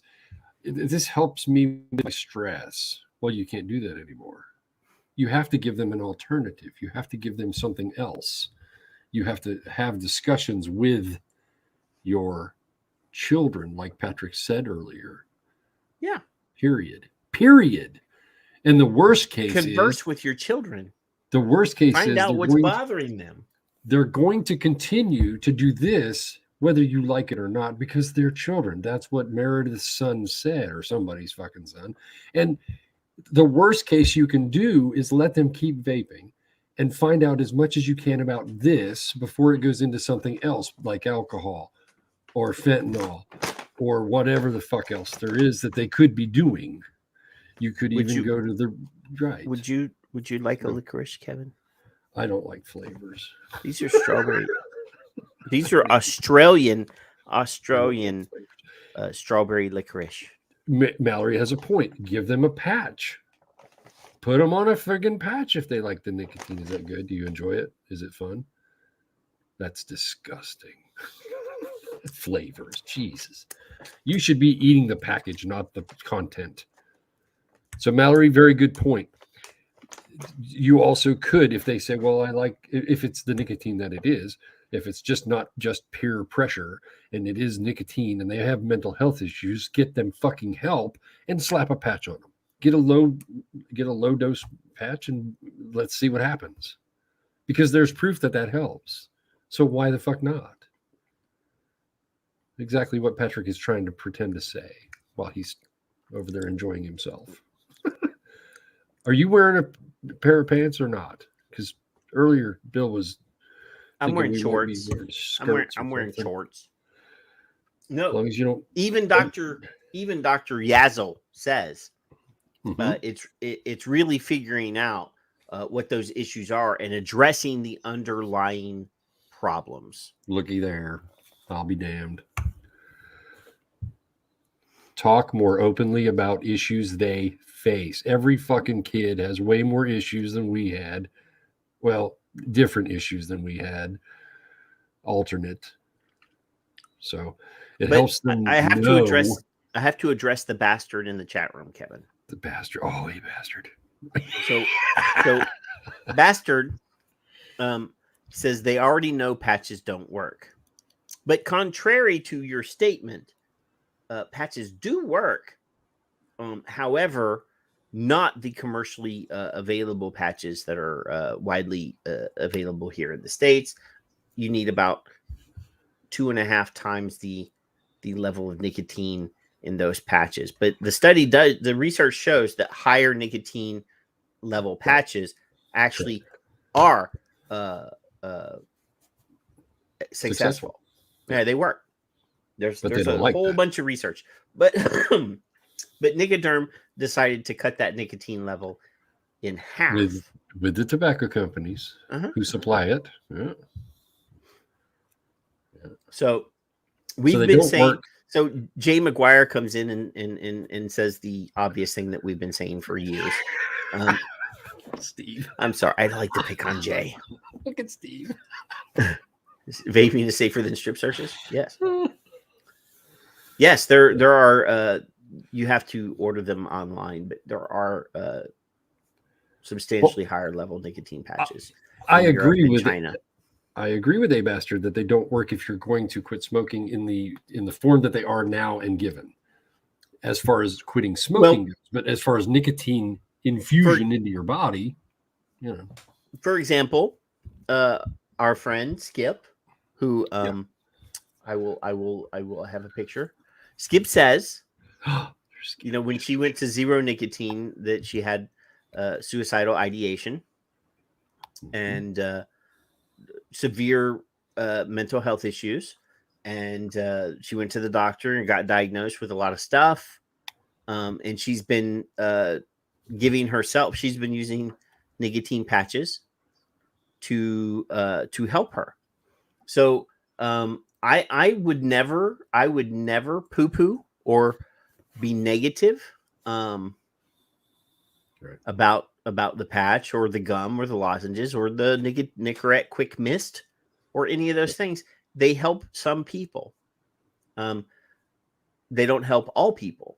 And, you know, obviously with the inadequate amount of nicotine in the commercially available Nicoderm CQ, which is only 21 milligrams. There are patches that are in China that you can order that are either in China or Europe that are 42 milligram, that are 60. I think I saw 64 milligram. There's a tweet on my Twitter thread where somebody and I were having an argument about nicotine delivery, and I showed him the patch, and he's, that's bullshit. That's not available anywhere. And I, well, it's available. I had to prove people wrong, you know. No, sort of my thing. So yes, Eichelberger said building relationships with students helps them talk more openly about the issues they face. It helps them to know they have an adult in the building that they can go to. Vaping isn't a problem specific to Western or any school. It's widespread. It's not the problem. It is a symptom of the problem. So if the kid has got stressors, if the kid is neurodiverse and has not been diagnosed, if the kid has abusive relationships, if the kid, you know, there's so many different things. So that's why we say when you catch your kid vaping, don't yell at them. No.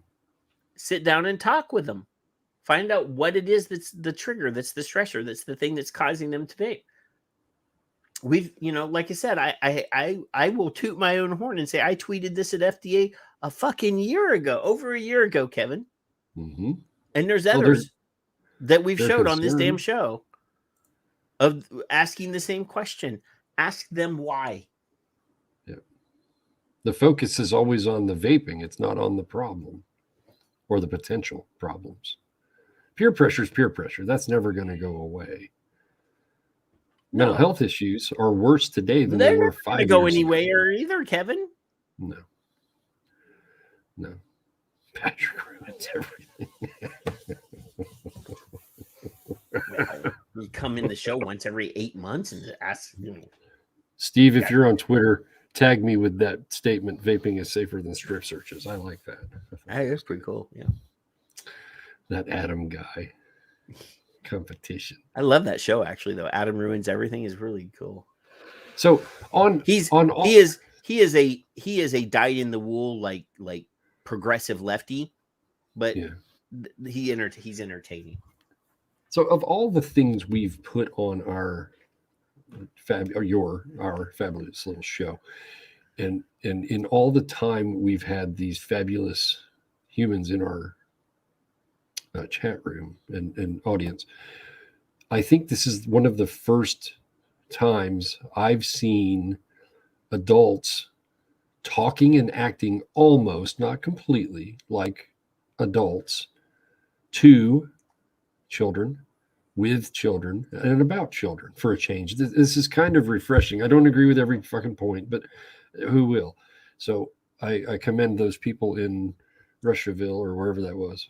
I'm glad that even if they're doing a half-assed job of something that I asked them to do, that they're at least attempting to do because part of the thing that I asked them to do. Because my grandson is so tiny and 3, and he's 3'2" already, does not mean he doesn't have emotion and thoughts and fears and happiness. And he's got I've heard him scream. I know he has emotions.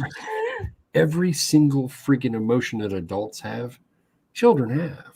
magnified. And they may not know they don't or have understand. They don't have Exactly. the coping mechanisms and the life experience that you have, Kevin. I mean, right. You are old. Well, I'm about 104. So you have some life experience that will help you temper. Correct. One thing I the learned pain from my older brothers, of all people, not my parents, was that they're humans too. They're little humans. That's it. So the instance I give is if your child is acting up, you want to smack them in the mouth. Think for a second before you do that. If your friend was portraying the same exact or exhibiting the same exact behavior that you're smacking your child for, would you smack your friend as an adult? Yes. Then make your decision wisely. But they're children. If they're 18, they're adults. They may not act like it. They may not find it. Ooh, it's flavorful. I went to pistachios now. So when they're underage, I'm not saying treat them like they're 4, but when they're 14, you can have conversations generally. Yeah. And if they're having other issues, you probably should have already been aware, and you may not be. You can have a conversation. You can have a meaningful conversation with a 7-year-old, Kevin. Well, yeah, I can have a meaningful conversation with Logan already, and he's on your same level, though. Well, exactly. He speaks my language. His father is the common enemy, and we get along just fine because we have swords. That is the fruit of your loins. I'm just saying. Can't see my sword. So you sent another interesting find. I did. For our religious people, this might be triggering to you. Oh, let me preface this by saying it was sent to me. It was sent to me on purpose. And then I read it and I looked at the date and I was like, well, this is an older one. We missed it completely. But anyway, go ahead. Exactly, Jay. If politicians can understand. No, I have to ask, is Jay saying that he's on the same level as many of these politicians?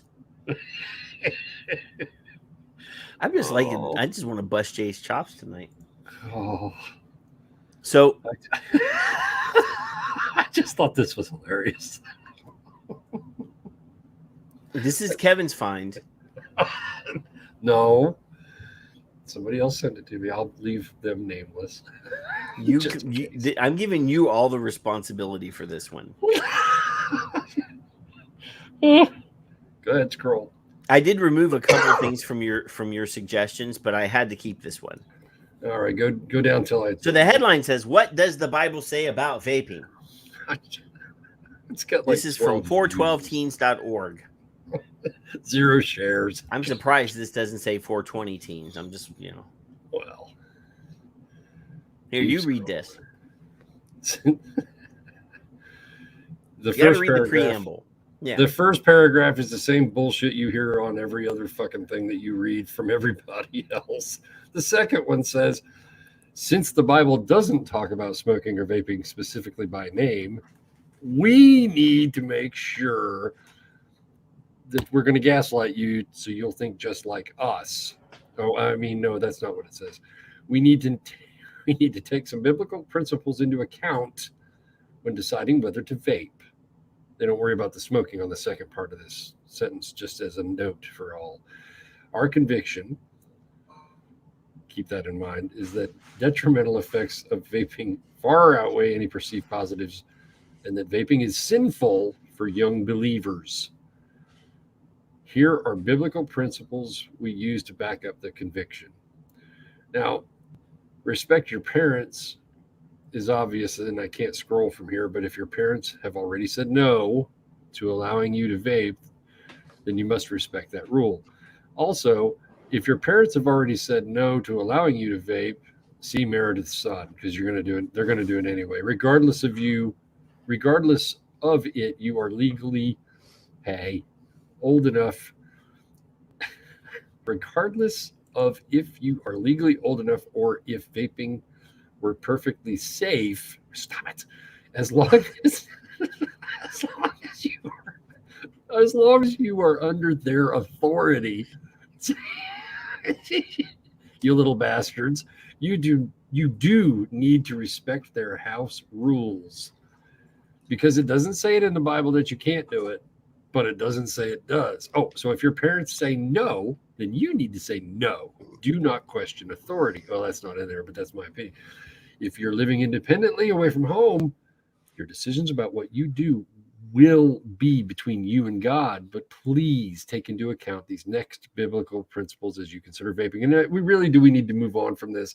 I just want to make sure. Tom, just refresh, because the chat is not frozen for me. There's just not a whole lot of conversation.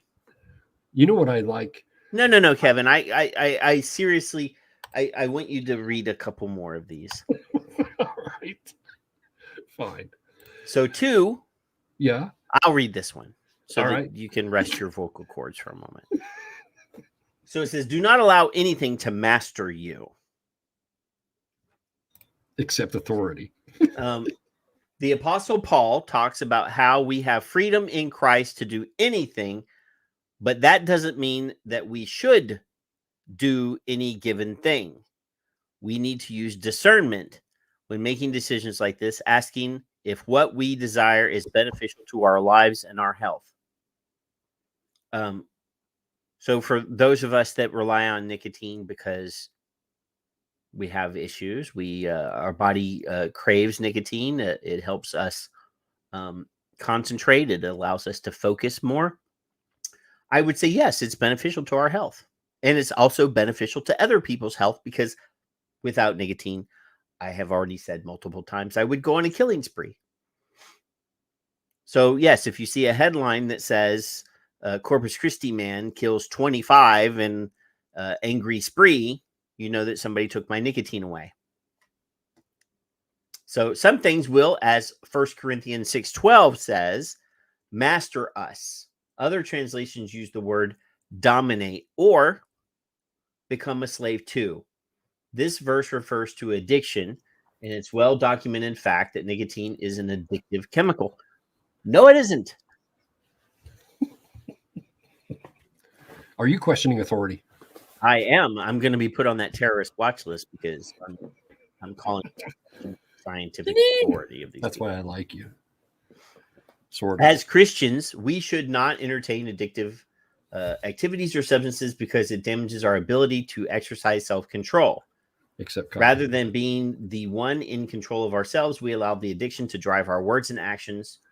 Galatians 5:1 says, "For freedom Christ has set us free. Stand firm, therefore, and do not submit again to the yoke of slavery." That could be anything. I binge watched coffee, 3 seasons of this show and didn't do anything. I'm addicted to this show. Starbucks. I'm not addicted to Starbucks. Starbucks is too expensive. You're not. Karen is. Dunkin' Donuts is way better. And it's a lot cheaper.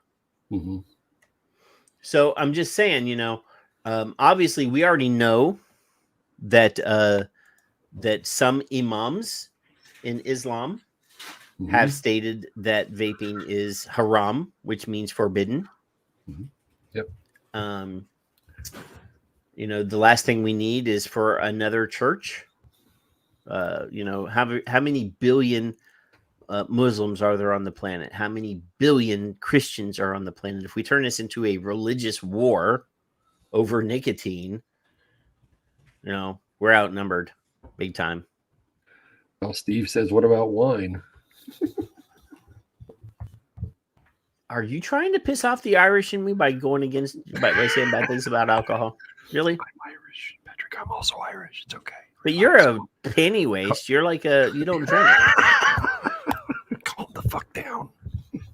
I think we've repossessed your Irish card years ago, Kevin.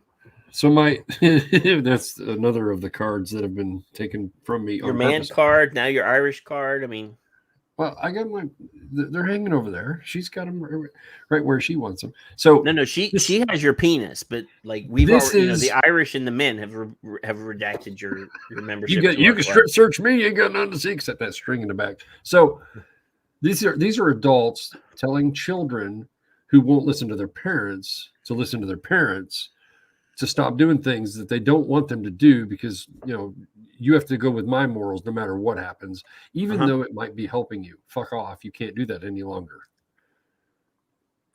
That's what that's about. It's I don't care about the biblical side of that.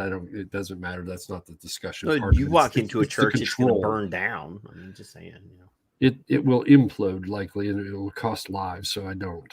No, it will only the people inside, though. If it's imploding.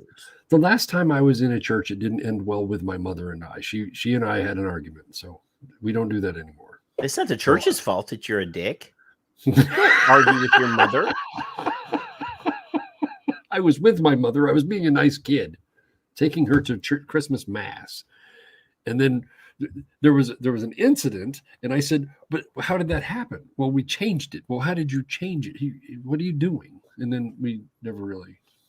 So you got mad because Vatican II changed the wording, and you fought with your mother? No, I didn't get mad. I questioned authority, and she didn't like that I questioned the authority, because they're the authority. You don't do that. And I said, "Well, no." They did modernize. They did change some of the things in the order of the mass and some of the wording and things. Like 60 years ago, though, Kevin. No, because I was a choir boy and told as a child that I should go, and I did. But that was 80 years ago. Suddenly, all of a sudden, no memo, no nothing. They just changed shit on you at Christmas mass, and I'm like, "Well, wait a minute, what's going?" They didn't Well, just. It's just that you haven't gone to church in a decade. She said, "Well, if you'd have been here more often, you'd have known." Don't yell at your mother, Kevin. I didn't yell at her. Quit disrespecting the women. That's not right. Mom didn't like me all that well to start with, so Jenny. And what about the wine?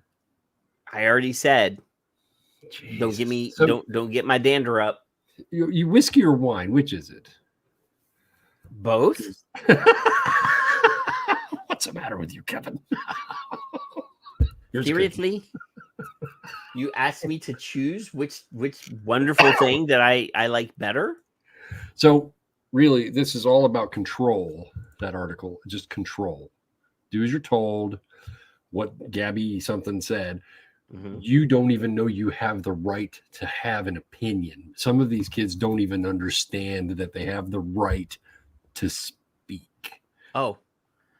We're going to take a commercial break right now, Kevin. It's a good thing Andrew did show up. I actually have the windows open.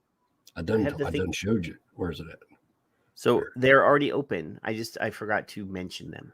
So Andrew has again stated that the coupon code Son of Liberty Radio, I will throw it on screen, is still active for the 30% off of the Son of Liberty Radio vape ban collaborative products.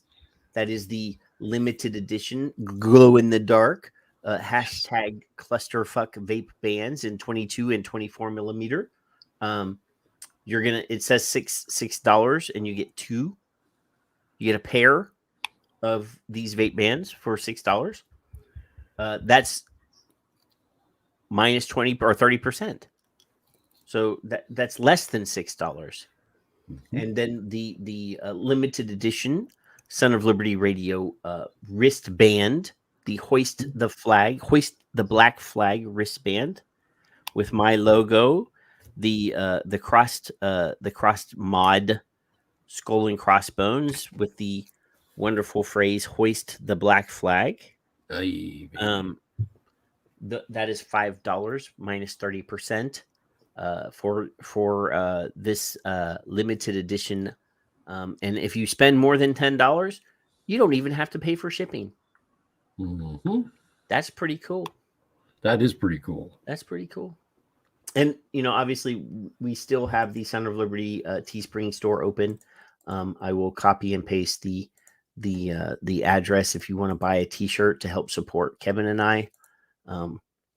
We use that money sometimes to help each other. Buy Kevin a microphone or whatever. And it has. And yeah, those are there. We got all these designs in girls and boys, unisexes, sweatshirts, t-shirts, hoodies. I tried to get a ball cap, but they said that my design was too complex for a ball cap. Oh, we do have coffee mugs. See, there's one right there. Look at that. Yeah. So those are there. Not begging, but it's there. So, Kevin. What? You know what happens if you oh, good. Andrew says that the custom Son of Liberty radio dildos are on order. Oh, Deemy's going to be so happy. Did you get the butt plugs too? Just saying. Sometimes you feel like a nut. Sometimes you don't. Sometimes you don't. Yes. You know what happens if you get caught selling vape stuff to underage kids in North Carolina? They get their stuff and you get fined, allegedly, after the third try, right? No. Vape shop shut down. Now, Patrick, before you move on, does that look like a vape shop to you? Well, it looks like a gas station. Okay, just checking. Because Lindsay made that point with an E. Very clear. Now, there. I will be clear, though, Kevin. There is a C store here. Yeah. That half the C store was a C store and the other half was a vape shop. Okay. So I am willing and I have challenged Lindsay and other people to include the state records. Right. For, they only want to acknowledge the FDA stings. But again, there are 50 departments of health in the United States that also perform their own nicotine or vaping cigarette buys. Right. And those numbers are not recorded or reflected in the FDA numbers. And I've done a little bit of, impromptu searching of my own. And I know for a fact that some vape shops are getting stung in those. Like my local vape shop here that's not in business anymore, but they got hit 3 times. And that was never shown on the FDA's website. So for comparison, when we're also bitching about the numbers being skewed on these idiotic surveys that they allegedly give us, and they don't give us everything. The fuck is that? Also, we ourselves don't give out the correct numbers at all times because sometimes they're not available. But like Shell, you know Shell Hamill, right? Yes, sir. So one of the things that Shell says all the time is nobody wants to hear that they have an ugly baby. And boy, did my mother. So I think every time she says it, I laugh though, because I do tell people if their kid is ugly, that kid is ugly. But anyway, it's like the Farsalinos when he comes out and says flavors, some flavors are worse than others. And people got all mad because they didn't want to hear anything negative. But we do have to acknowledge that there are a lot of vape shops that are not playing the game correctly. Acknowledge and understand and make a point and be realistic. Yeah. I don't like it either. Doesn't mean it's not true. Yeah. But anyway, hey, there's video here. So let's take the opportunity to use the video to kill time. After the little purple thing in the advertisement. Day's over, but you're hungry. I need to get an ad blocker. Somebody pay for ad blocker for me. I hope nobody gets addicted to Bojangles because those biscuits. I don't have those. We don't have those here. I've had them, but they're not here. I mean, I've had them before, but not. Yeah. I bet they still want to. Steve. Where's the? Oh, there it is. Steve's on a roll tonight. Good. I got to get this button over here. All right. Let's start over. Here we go. Well, an upstate vape shop will stay shut down for now after Wilford police shut it down after they spotted underage teens getting the vapes. Only on Fox tonight. This is Old Spartanburg Highway in Welford. Investigators closed down this store. They say they've been monitoring this shop for a little while now. And then they started seeing teenagers going in and being sold these vapes. So this is a Valero, which is actually parented here.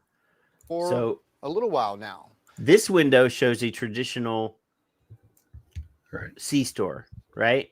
And then there's a wall, and then there's a door over here. Yeah. So it could be two different businesses. And then they started seeing teenagers going in and being sold these vapes without an ID. So tonight they did a special operation there. We spoke with the Welford police chief. He says they're working to crack down on teens able to get their hands on vapes illegally. It's huge, especially whenever we've got parents, school officials, bus drivers coming to us with these underage kids with vapes. And as we interview them and talk to them, and we proceed with our investigation, and for them to become. Have you ever watched like the news after a tornado? Yes. And they find the least well-spoken person in the trailer park to interview? Me, yeah. Okay, just saying. Coming from one location, then that's huge. So if parents find these vapes in their children's rooms, they need to report it so that the local police departments can investigate it so we can get this problem stopped. So stop. Now, right now, what he said was we're going to crack down on these teens. What he should have said was they're going to crack down on the businesses. Sorry. Well, I have no sympathy for a business that sells to kids. Zero. Period. I think if we had self-policed ourselves better over the years, and maybe lobbied for aggressive enforcement of bad actors, because a few did, no, I always did. Then you know, good people like the people that are in our chat room right now, Troop, who just said none, good people who lost their businesses, who did everything they could have done right, could possibly still be in business if we had our lobbyists in DC, our lobbyists in the state capitol saying, you know what, we're willing to support a law in our state that says that if a vape shop gets caught selling to a kid 3 times, they lose their business license and they go out of business. Find the fuck out of them. Some kind of decorum, some kind of specific. Yeah. I want it to be hard hitting, Kevin. Yeah. I mean, at this stage, we've lost the fucking industry. If we had, well, there's probably 10 cops in there, one street light. You know, it doesn't look like it's a very big place, Janine. And not one of them is nothing else wearing, happening in that town. Nothing. None of them are wearing their doctor's smock either. None of them. Their doctor smock? What the fuck? Well, is they that? think they're public health people now. But go ahead. Well, no, I mean, they're doing their job. If there's an ordinance that says you can't sell to kids, that's the cop's job. We can't bitch and moan when the cops do at least one job. The chief and Lieutenant Holcomb, you saw there, say there are no charges, but the shop will stay closed while they investigate what's happening inside that Valero a little bit further. So they said that they did a sting, right? My name is Richard Higgins. I'm one. So if they did a sting, then what do they need to investigate? They sent an underage person in there. Somebody sold them something.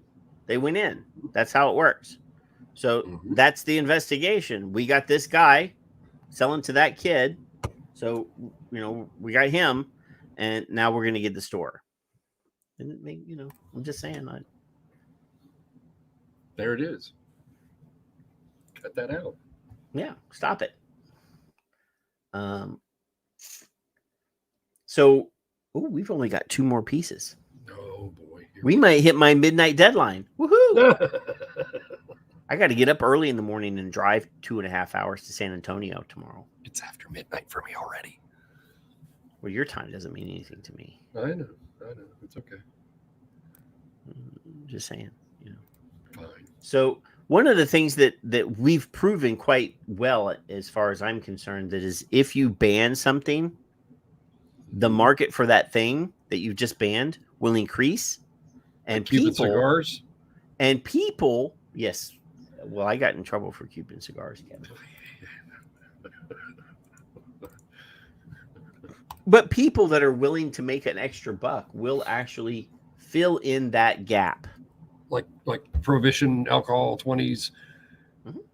That prohibition increased the wallets and the power of the mafia or organized crime families, whatever you want to call them, the in the United States, like tenfold. Yeah. So when I see an article from a Massachusetts news center, the mass holes, saying that illegal smuggling of flavored vapes and menthol cigarettes into Massachusetts is on the rise, I say, ha, we fucking told you, dumbasses. So for the audience now, you have to understand there's bans. So this is bad, is the first message. Your children are doing it. We have to stop it. So we're going to ban it. And then everyone in the room, and then some, probably said, you're causing more troubles than it's worth. That's kind of what they want. And here's why. Yeah. So Massachusetts law enforcement officials made hundreds of thousands of seizures of illegal tobacco products smuggled into the state last year, according to a new report. Well, I would say that's a lie. Color Kevin. Me surprised. I would say hundreds that of thousands. This is probably, this part of this is probably exaggerated. You think it's inflated a little? Hundreds of thousands. Now, if they're counting individual cigarette, like individual bottles of e-liquid, flavored e-liquid in a shipment, and they seized a couple hundred shipments, and there was a couple hundred bottles in each shipment, and they found a truckload, a semi-truckload of illegal cigarettes, like in Beverly Hills Cop, right? And they counted each pack. I would say maybe they could get to hundreds of thousands. I would say Jay may be able to say what can fit in a normal U-Haul truckload, and we could get a number of bottles, devices, whatever. I almost dropped my damn vape. I'm glad I got my band on there. Yeah, the vape, the clusterfuck vape band saved your life just now. So Jay could tell us maybe. Or state law signed by Governor Charlie Baker in 2019 banned the sale of menthol cigarettes and flavored vaping products as of June of 2020.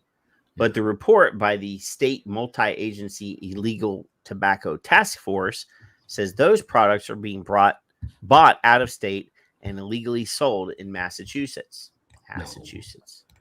In 2021, state police and the Department of Revenue made 213,550 seizures of vape products, which the report refers to as electronic nicotine delivery systems.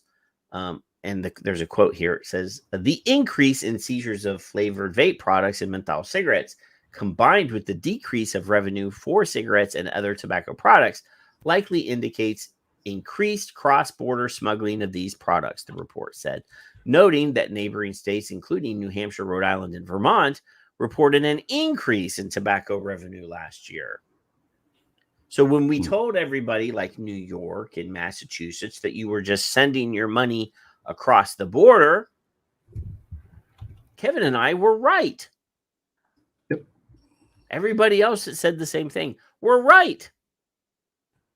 So of course, Kevin, I'm sending you a virtual pat on the back for being correct. I'm going to use my bigger share screen. Watch this. Do you know how to do it? All you got to do is flash it for 5 seconds. A friend of mine. Do I need to count? Who will not be named.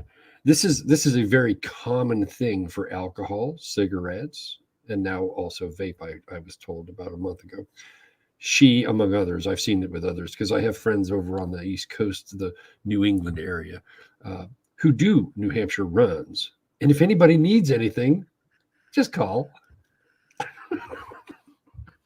Because that's what's happened before. Yeah. I've been to New Hampshire. So, the trade group representing many of the stores that sell tobacco products says it's not surprised by the report. Here's a quote.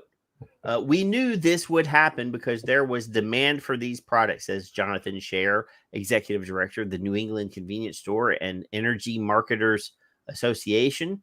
Scher's group lobbied against the law that banned menthol cigarettes and flavored vape products because of the loss of revenue for Massachusetts stores. You've got adults that have the ability to go and access these products legally in other states. But what also we knew is that there was an existing illegal market for tobacco already.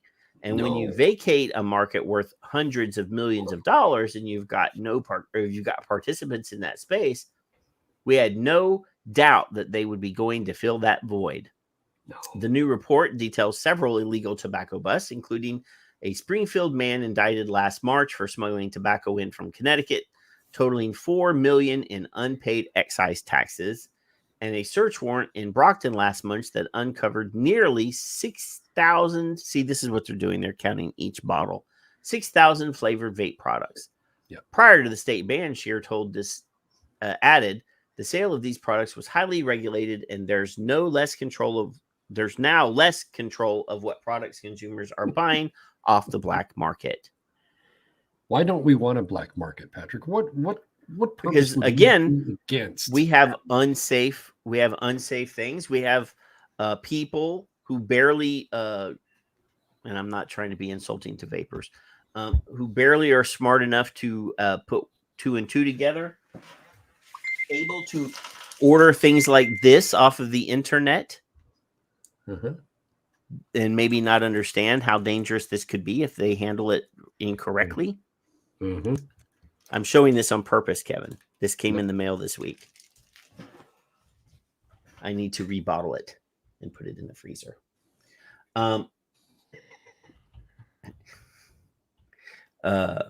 So yeah, I mean, having a safely and reasonably regulated industry is better for everyone.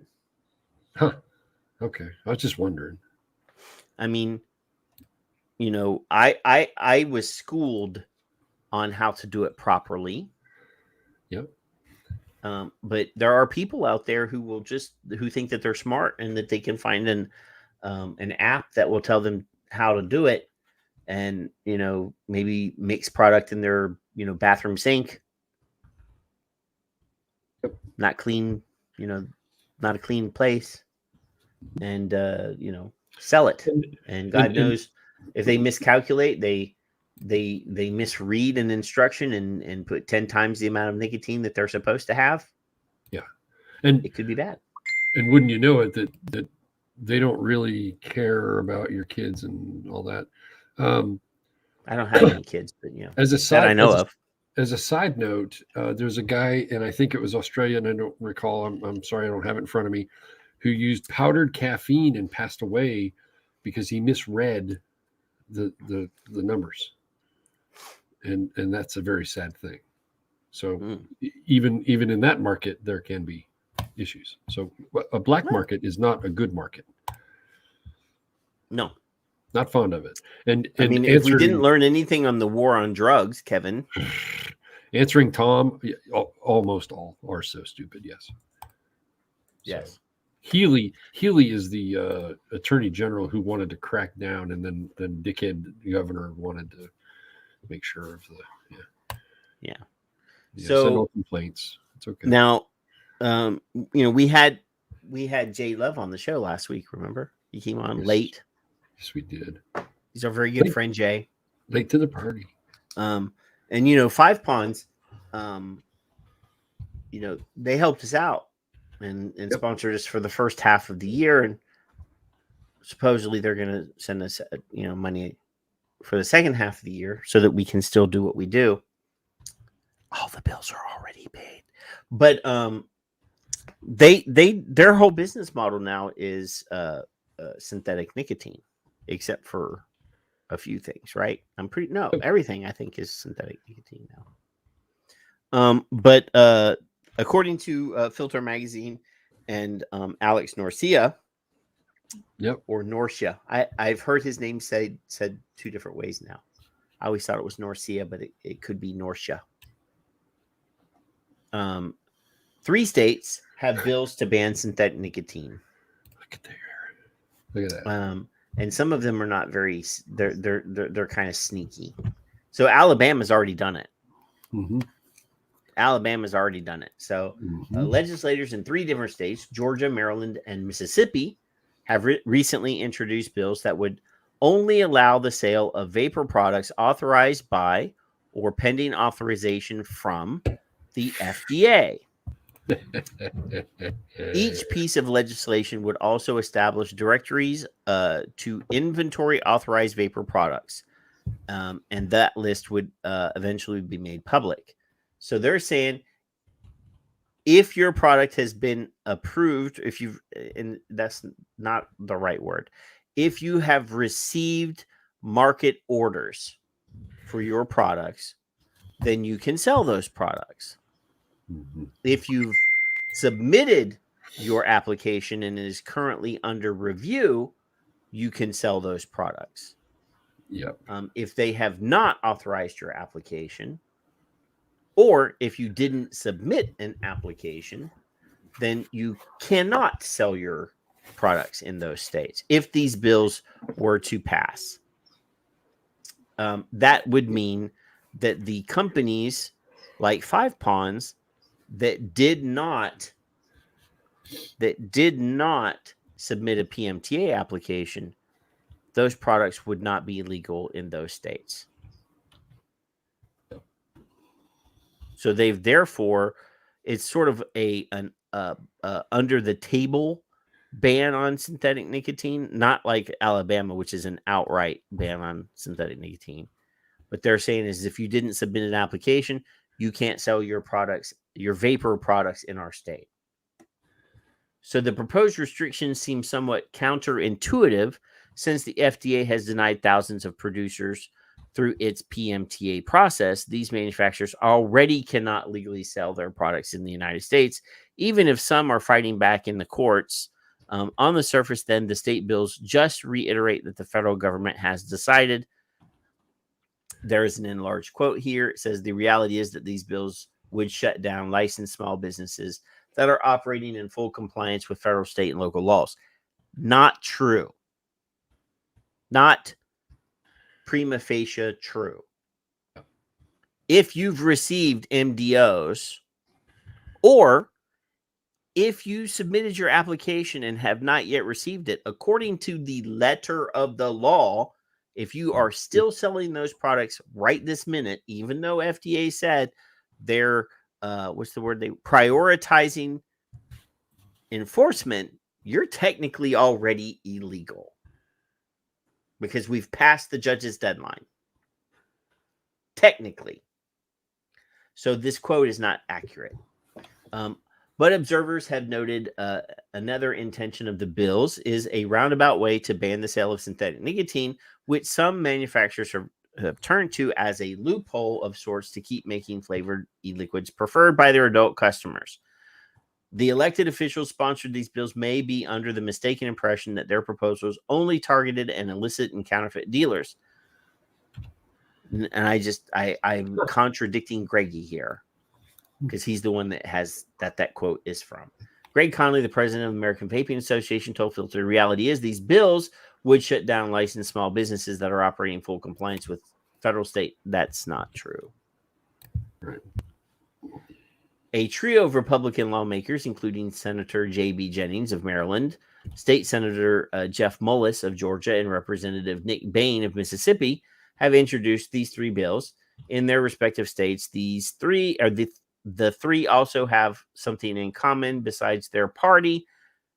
They've each received campaign funds, albeit modest, from Juul Labs, the vape company that itself frequently has been a target of prohibitionist efforts, and that also are proponents of synthetic nicotine. Records reviewed by Filter, which are public, show that Juul contributed totals ranging from $500 to $4,800 to the politicians' PACs or campaigns in the past 2 years. There's a suggestion that the vaping giant and other large companies want to see synthetic nicotine and subsequently competition diminished. No, that's not true either. There's a suggestion that the vaping giant and other large companies want to see synthetic nicotine and subsequently competition diminished. Juul owns the patent on their synthetic nicotine. They don't produce anything that doesn't have synthetic nicotine in it. So they don't want to see synthetic nicotine diminished. They may want to see their competition diminished, but they don't want to see synthetic nicotine banned. No. It's a rare moment of apparent unity when anti-nicotine organizations like CTFK or PAVE, which have both started to focus on synthetic nicotine, to preserve the harm reduction opportunity for adult smokers. Juul Lab supports a full regulated, science-based marketplace. A Juul spokesperson told Filter illegally marketed and illicit products and products designed to evade federal and state oversight undermine harm reduction and its responsible e-vapor category. I would suggest that reducing access to adult users threatens harm reduction way more than this. Mm-hmm. And promoting the reduction of the plethora of products on the market is very harmful to harm reduction. Jennings, Mullis, and Bain did not respond to Filter's request for comment. Selling synthetic nicotine products is how mom and pop vape shops who just want to help smokers quit are attempting to legally navigate the absurd government treatment of the industry. One industry insider requesting anonymity. How do you say that word? Anonymity? I always mess that word up. I can say anonymous. I can say anonymous. So as not to affect the PMTA process. It's a shame the makers of cigarettes are hell-bent on making sure they all want to go out of business. I just used anonymous in a message to somebody. I can say anonymous. I can't use the anonymity. I can't say it. I used anonymously, actually, to the person that I just did that to. But anyway. Yeah. This is not about selling products that have already been restricted by the federal government, echoed Conley. Getting through this PMTA process is nearly impossible task for all but out-of-state corporate behemoths like Juul, which is pursuing policies like this in an attempt to reform their battered image and knock out thousands of small business competitors.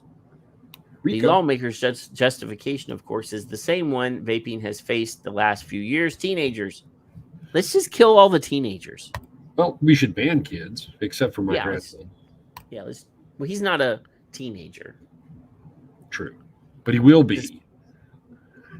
Well, you can always send him off to military school when he becomes a teenager. That's what my parents always threatened to do. I was threatened, and I had a visit to one once. That was fun. Well, I smarted off. I said, we ain't got no damn money. How are you going to send me to military school?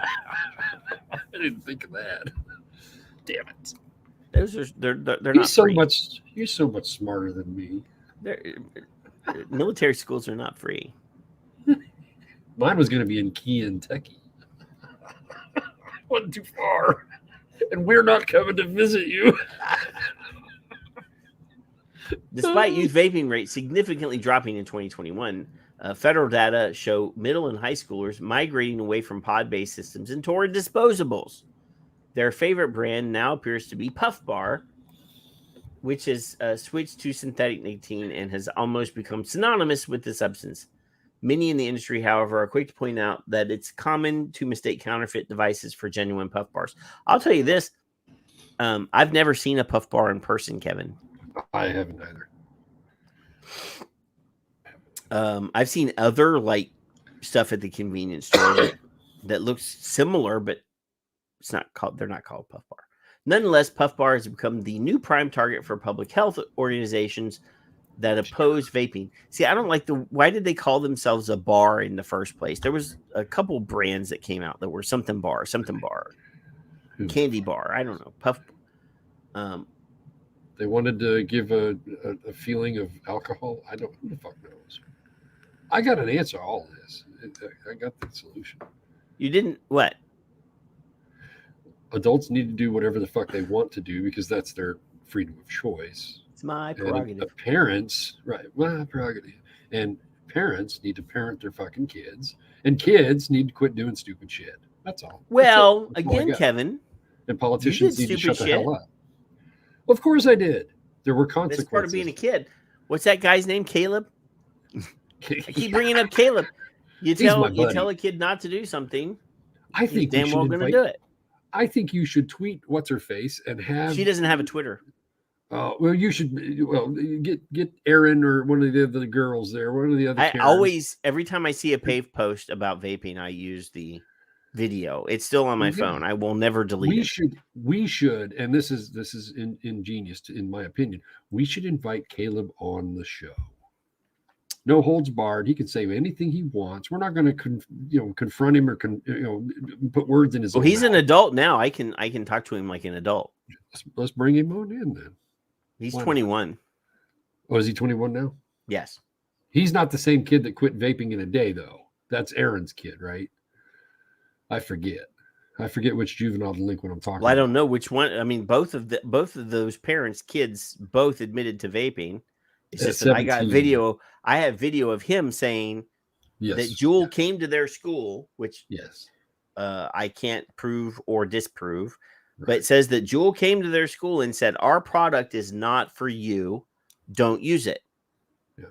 Here's so that's conjecture. Yeah. That's him saying that they came to the school and said specifically to them, "Don't use our product. It's not for you." Yep. Then he did use their product. Yep. Because you tell a kid not to do something, they're going to do it. That's his quote. And because that's and then the World Health Organization hostess, the woman that they paid to be the host, agreed that if you tell a kid not to do something, yes, they're more motivated to do the thing that you told them not to do. As are adults normally. Well, Americans specifically, we're very rebellious people. We will purposefully do the thing you told us not to do, even if we didn't want to do it. Even if we had no desire to do that thing to begin with. No, but you tell us that we can't do something. Hold my beer, and we're gonna do it because that's just how we're made. Just something about that just gives me the warm fuzzies right up my spine, all the way to my brain. Yeah, there's a bunch of other nonsense in here. I'm not going to read it. If you want to read it, most of it is nonsense. The link is in the show notes. Do you like the way I've been doing the? I do. The thing. I do because all the links. I don't. Here, I'll show you. This is an inception moment. Look, this is all of the stuff that we've covered today is right here. Boom, boom, boom, boom. And because we're not paying as much attention to the beautiful people in the audience. I do periodically look over there, and if somebody rarely says something worth like highlighting, I will click on it. It's still like we are having a conversation because we are indeed having a conversation. We don't have except for links, we don't have any rules. There's nothing that we do. No. We just off the cuff. Here's my comment. I interrupt Patrick as much as I can possibly do it because I don't like him, and then we move on, or he mutes me. And sometimes I mute myself and forget. I've never done that. You mute yourself way more than I've ever muted you. The only time I mute you is when you're there's a lot of background noise. In fact, I have a fan over to my left behind me back here, and you haven't. But it's not hitting the microphone at just the angle. No. But there are times where I have muted you because there was noise. But that's it. Yeah. But yes, all we do. Literal freedom of speech. Literally, the planning for this show is just, here's an article, here's an article, here's an article, here's another article. Do you read them? Do you read them fully before you get to them? No. Now the ones that I share with you, I have read, but the ones that you share with me, I don't read until I want to be unprepared to respond. I like off the cuff to get a more genuine response to what I'm absorbing at that moment. Good night, Liana. Yeah, there's Don't no. let the there's bed bugs no- bite. I Or hear that let- they're very You can let uncomfortable. them. You could let them, I guess, but They're very uncomfortable from what I understand. They leave little marks. I don't understand how the very beginning of your show, the Gabbard thing, how we've come to the point that anyone can say, and she said, "Do you know who, or do you know what?" I don't remember how she worded it, and I said, "Us," because I'm watching it on the TV with Janice not caring, and she was kind of paying attention, and I said, "Us," and she said, "Us." And I looked at Janice and I said, "How the fuck do you think I knew what she was going to just say?" She said, "Because you're smart." No, that's not true. But anyway. That's definitely not true. Well, yeah, but I know for a fact that your wife would never say that. I just brainwashed the audience into thinking that my wife thinks I'm smart. Shush. Be quiet. Not even remotely true. Not even close. Not even remotely true. All right, fine. I'm sad that Skip is not with us tonight. Skip. I don't think she understands how much we really do love her. I'm wondering though, Kevin. But we're not going to tell her because we don't want her to know. I'm So don't wondering. be telling her. I'm wondering, is this a towel rack behind her? Oh, you're evil. Did she fall asleep on the toilet again? No, Kevin? she's just doing laundry and she's tired. Leave her alone. Poor girl. Because I know that Mark said in his tweet that it had been a long time since she fell asleep on the toilet.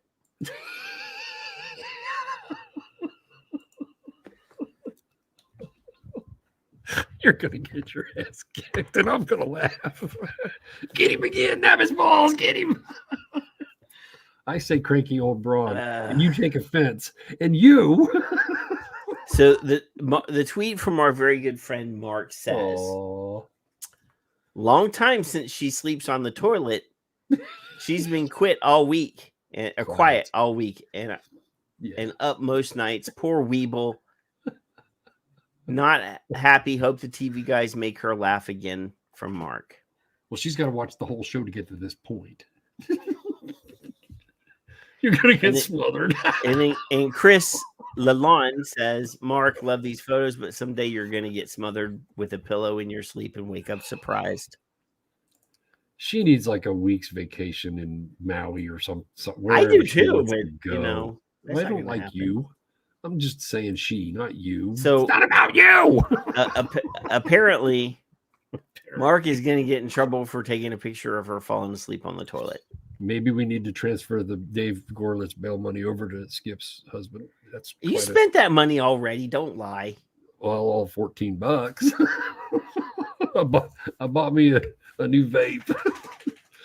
Oh my God, that poor woman. She needs a few more hugs. That's all. Everybody send Skip some virtual hugs. So this makes me mad, Kevin. This is totally not vape related. All right. So there's an author, and I've read some of his books. His name is Brandon Sanderson, and he's known for writing really fast. But I read these books starting in high school by an author named Robert Jordan called The Wheel of Time. Okay. Well, after he had written the first, I want to say 10 books, he was diagnosed with a disease that was going to kill him. So he made an outline of what he wanted to cover in the last books of the series. And his wife chose Brandon Sanderson to finish her husband's legacy. Okay. So those books, I've read that whole series. But anyway, they made that show or that into a TV show on Amazon, that series of books. They ruined it, but they did make a TV show. It was pretty shitty. But 3 days ago, he announced that over the COVID, because he's been releasing books this whole time. Despite the problems, yeah. This whole time he's been writing books. But he made a video and he said that he had something to admit. And the admission is that he's written 4 books in addition to his regular output during the COVID, and that he was going to start a Kickstarter crowdfunding thing, and he was going to release one book every 3 months until all 4 books came out, and he was offering the opportunity for you to pay one price, $120, to get a hardcover of each of these books mailed to you every 3 months. In 3 days, this son of a bitch has raised $23 million. Wow. Now, wow. I'm assuming that these are outside of his contractually obligated books that he has with his publishing company. Otherwise, they would be publishing these books. Wow. And that's $23 million that goes into his bank account. Oh, I need to write books. Wow. So this sickens me. Well, you said you were mad at the beginning, right? I am at $23 million for sitting at a computer for a year and making up stories. Well, that's what our journalists do every day. They don't make $23 million. $23 million, man. Bloomberg does, and I mean, Fox and I am all for meritocracy, dude. I am all for our wonderful system of making money for working hard. Yeah. So I'm not really Capitalism's angry. good. And I'm probably going to give him $120 to get all 4 books. But I'm just like dumbfounded. Yeah. I mean, obviously, this is a year's worth of work, but in 3 days, he's made $23 million. That's $7 million. I mean, some of that's going to have to go for, hiring a guy to make a dust jacket and having them printed and having them packaged and mailed. But attorney, even if half of this goes to that and the other half goes to him, that's literally $12 million that goes straight to him. I mean, and I'm just widely exaggerating. I don't know how much it costs to make a book or to print a book, but I mean, no, I don't either. Wow. Holy fuck. 23. It was the only reason I brought it up. It's right here. It's like on my Twitter right there. I knew about it already, but it was just like, whoa. I need to write a book every 3 months for a year.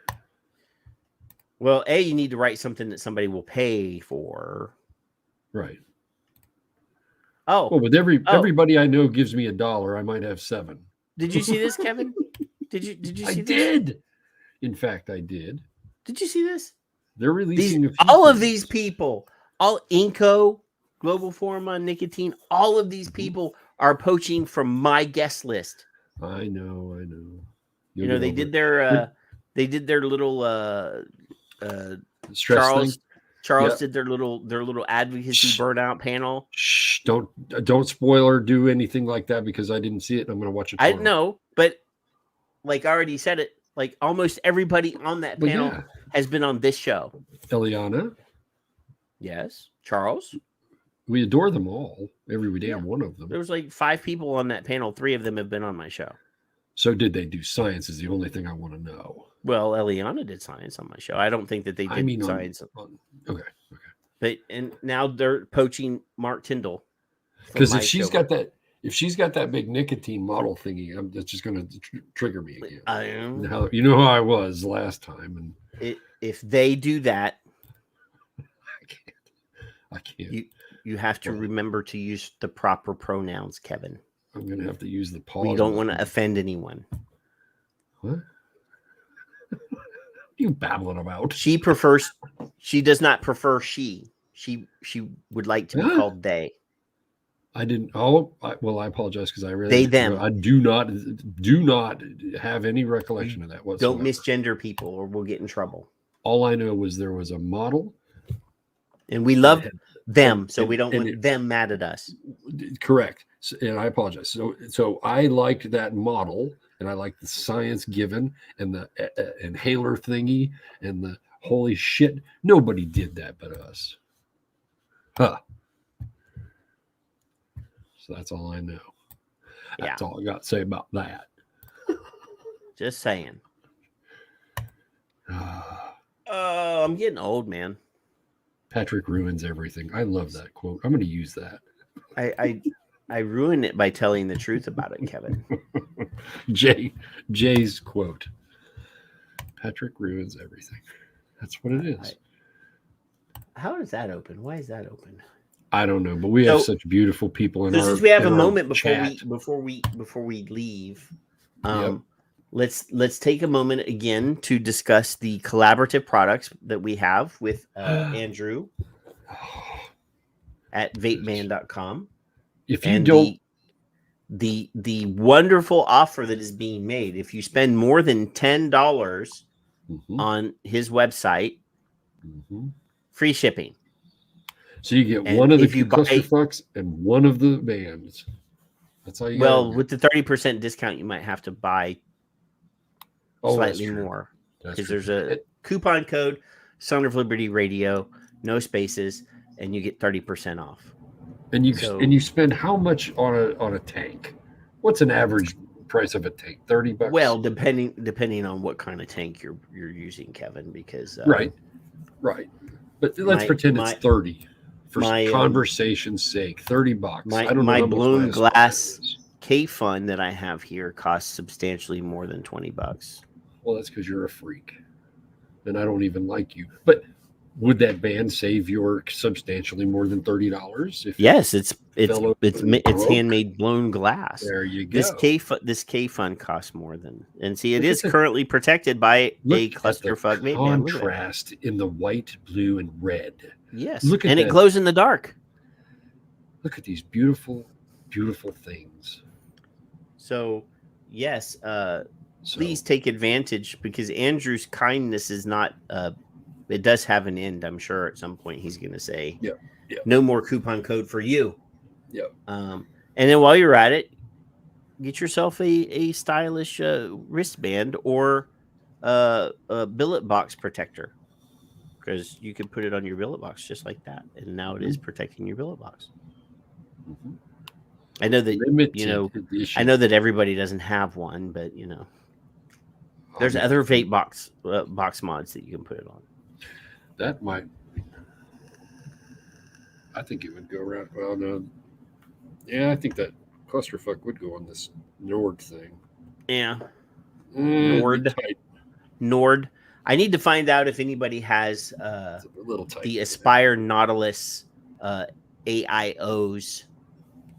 I had one, but it is MIA, and I do like the Aspire Nautilus AIO. Janice. Not the Breeze. I do like the Breeze. The Breeze was okay, but I prefer the Nautilus coil. And the Nautilus AIO was pretty good. But the first or second generation, whatever.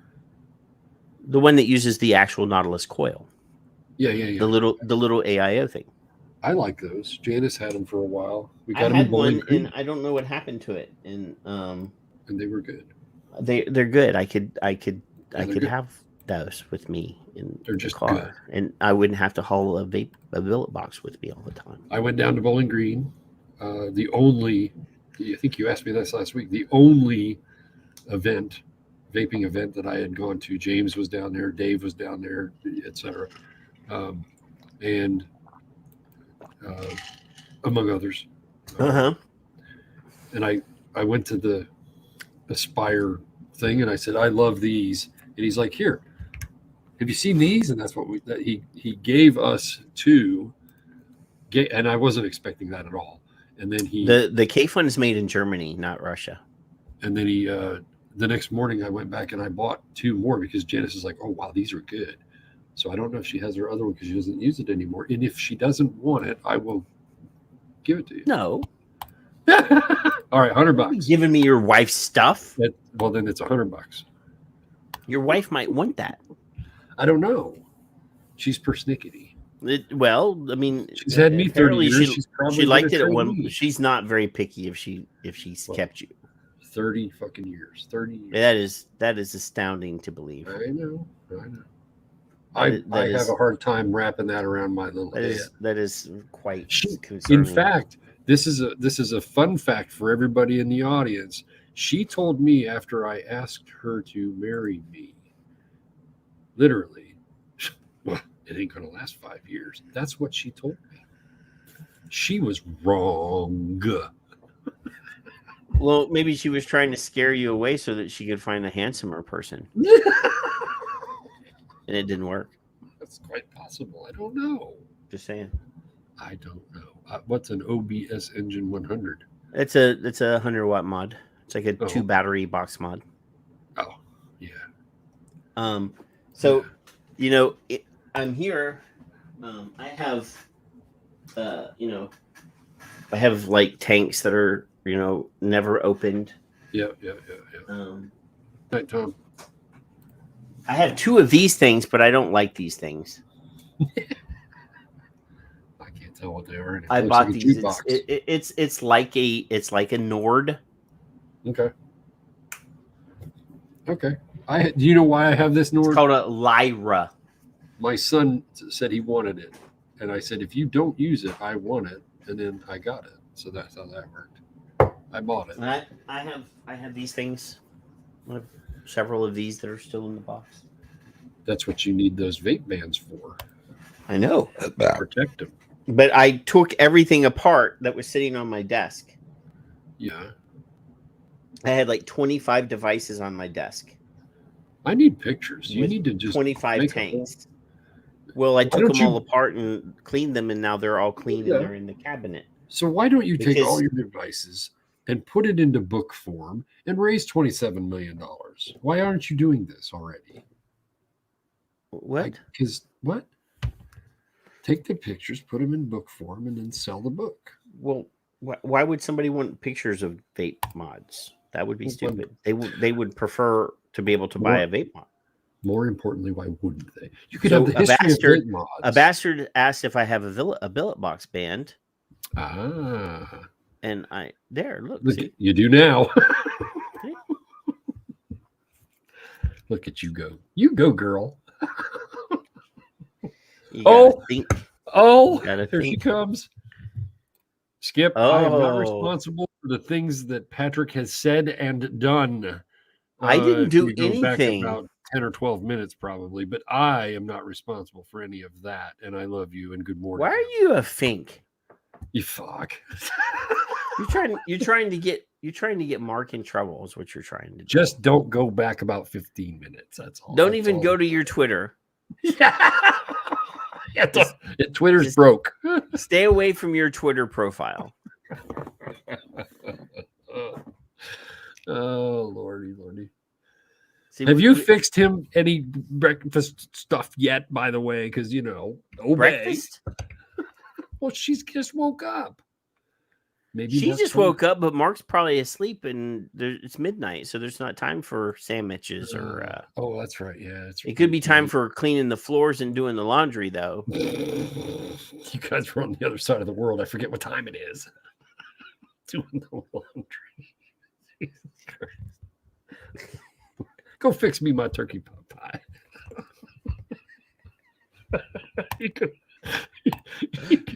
You got the balls as big as Texas, don't you? Yes, he's sleeping. Oh, now I'm concerned for his welfare.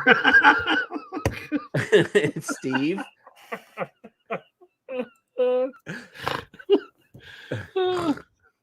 What was that, Kevin? I don't know. But look, if you got a truck and you got a shovel, you got a little bit of land. We don't want to be called into court. Poor Mark in trouble. That is wrong. That is wrong on so many levels. But I do have to ask, Skip,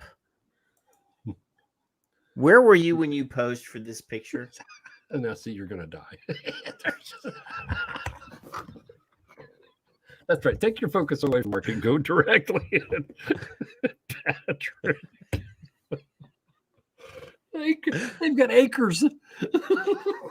So you could bury both Mark and Patrick. Well, she'd have to drive all the way to Texas. Within reason. She said, you're making her cuss. You're making her cuss in code. So what is that? You're making the nice lady cuss. Put that laundry away was the inferring statement that he didn't say. I don't know. She can't grab a shovel and type. Leave her alone. There's a stack of towels behind you, and are you in the linen closet asleep, or he's bothered by it? Leave her alone. Mark's tweet implies that you might be sleeping on the toilet again. We encourage Mark to do what he needs to do. I don't encourage Patrick to do what he's doing. Not awake enough to go. She's going to Twitter.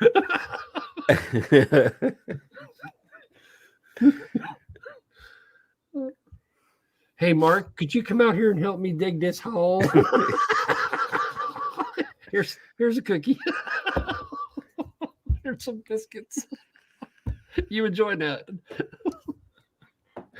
But Skip, while you were asleep, we discussed news articles that pointed out that educators need to start discussing why kids are vaping and talking about stress and helping them cope with their life. We need to delete that tweet just in case.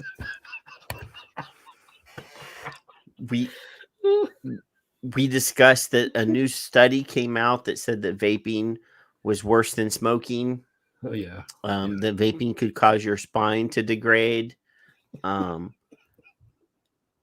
We did talk about the strip search young ladies, and that the superintendent is now being charged with 6 counts of unlawful imprisonment. Not the strip search, but putting them in the bathroom and not letting them out. Many things were discussed in tonight's show. We did watch Tulsi Gabbard say some good things at CPAC about misinformation and the government controlling people, which was very good. And we did say multiple times how much we love you. And kids are vaping and that most kids and young adults that are vaping THC and marijuana. 35. No, 54%, dumbass. Well, average 35, dumbass.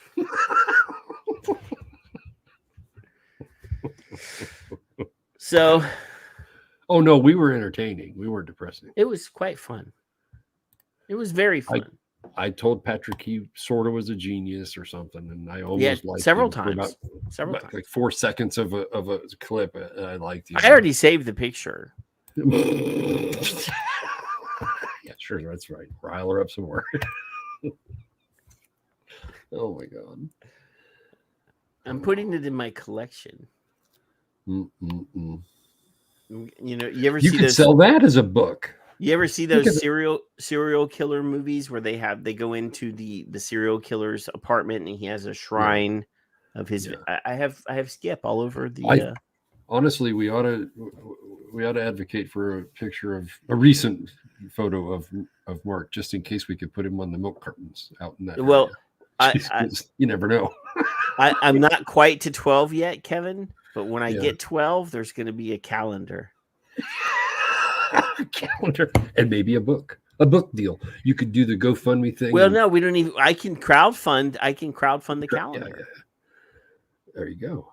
I have a friend that's a cosplayer, and she dresses up like characters from comic books and science fiction movies. And she just crowdfunded a calendar and made like $80,000. Oh my gosh! So we could do a 12 months of Skip asleep. All right. Calendar. Well, we got to keep Mark alive. Yes. Long enough for the get to 12 of them. So how many more do you need? Don't kill Mark. Because not until we're done, and then you can do what you need to do. He's our brother from another mother. We love him. We can't control her actions. Where she's an adult. Leave her be. Well, dog, stop.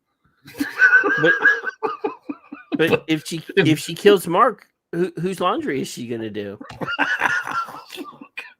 we're going to lose Mark as a friend if we're not careful though. So we gotta find balance here that we need to keep on our minds as we speak. Mark, do more. Skip, calm down. Mark, run. Run, Mark, run. Oh my God. I'm going to go to hell. I'm going to go get my boy. He said, I want to come home. I said, all right. Wait till I'm done. Which boy? The dopey kid or no, the older one. Oh. He said, oh. I don't know which one is the dope kid and which one isn't the dope kid. The younger one is the doper. Stoner. When will mind control? Oh, shit. I need to make that. I don't have that yet. It's a good idea, Mowgli. I've been inspired. See, Sunday I will design that. Tomorrow I'll be out of town for the day. Or part of the day. You're not going to see Skip, are you? No, I will be in San Antonio though. That's only 2 hours closer to the 18 or 20 that she would have to get. That she would have to drive to get to me. I bet with the lack of sleep she's used to, she could be at your house in less. I would never suggest that she needs to stay awake even more. The poor girl needs some sleep. I am suggesting that she would be able to do it. I'm not suggesting she should. Because I would pay for a TikTok of you getting your ass kicked by Skip. That's all I'm saying. I'm just not. I mean, if I had to pay $2, I would let it. Here's the thing: if we do a Skip kicking my ass video on TikTok, it needs to be a paid. Well, yeah, thing. Absolutely. Like I can set it up on Facebook that it'll be a video, but it would be a $1 admission, and all of that money would go to support the network. Right. And we're only enabling her bad behavior by staying awake right now. You know that. Well, we're going to end the show anyway. We were already at the end of the show, so I want her to go to sleep. But please don't smother Mark in his sleep, even though somebody suggested it earlier in the chat room. Something about a pillow.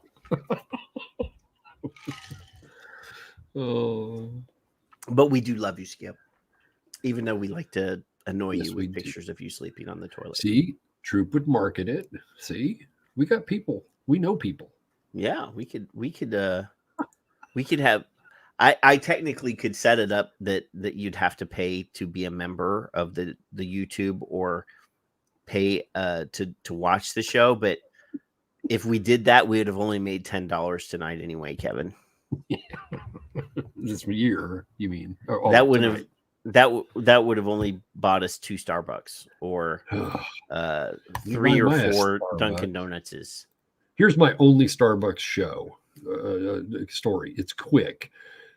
I walked in and I said to the lady, because I was staying at the hotel, and the boss gave me tickets to a show and the night at the casino. When I'd never been at one.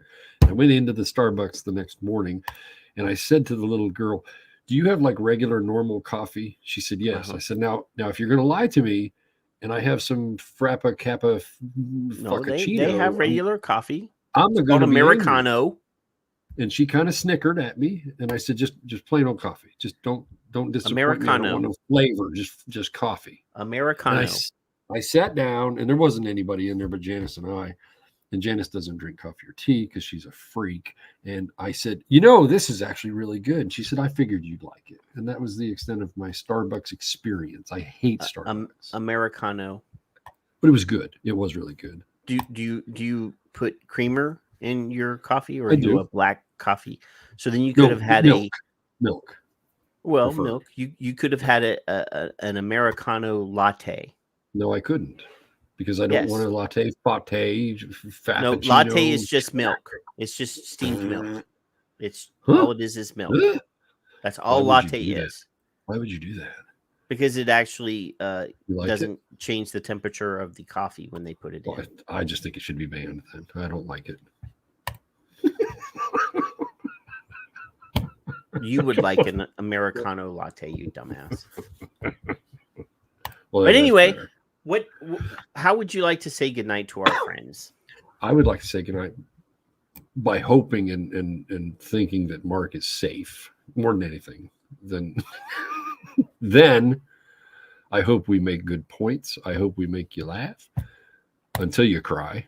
And then I hope we make you mad to the point of doing something, whatever that may be, whether it's tweeting or calling your reps or joining a group or questioning authority or always question authority. Oh my God.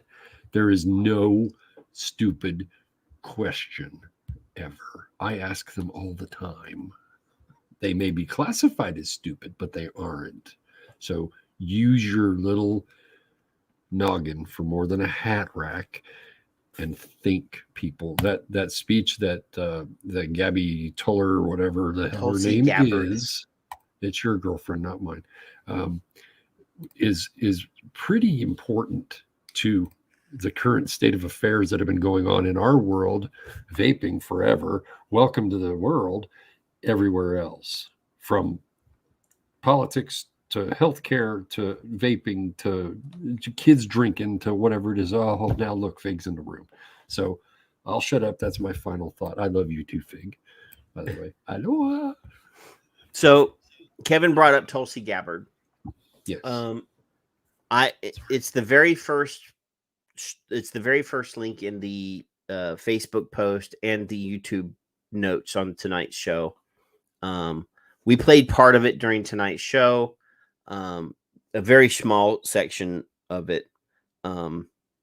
I suggest that everybody go and look at that, because even if you don't like her, even if you don't vote for her, everything that she said overlaps. Even if she's talking about a completely different topic, the same questions that she has about the government and their control over social media, the censoring of people, they're working in cahoots. The big government is working in cahoots with big tech and the mainstream media to control people's thoughts. It's all a social engineering. These are all methods of social engineering. Pay attention to that. Please, please, please, please, please, if you're a parent and you have a teenage child, sit down and talk to them.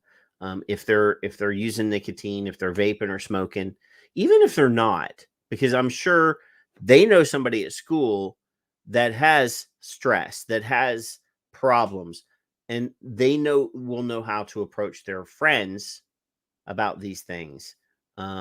Because I guarantee you, if 40% of all cigarettes that are smoked in the United States are smoked by people that are neurodiverse or have some sort of diagnoses, whether that's PTSD or ADHD or bipolar disorder or schizophrenia, that same percentage is in the kids as well. Some of them are vaping just because they think it looks cool, but 40% is a big fucking number, and we're not addressing that. We need to be better. We love you. We're going to see you in 7 days if we don't die between now and then. If we do, or if I do, have a party and have some fun. But anyway, we love you. I'm going to play the intro as the outro, like I always do, but I'm going to use the same one that I sometimes. Please, if you weren't here at the beginning of the show, stay these 2 or 3 minutes or however long this video is to watch it, because it's hilarious as far as I'm concerned. But anyway, love you. Be good and peace out. Bye.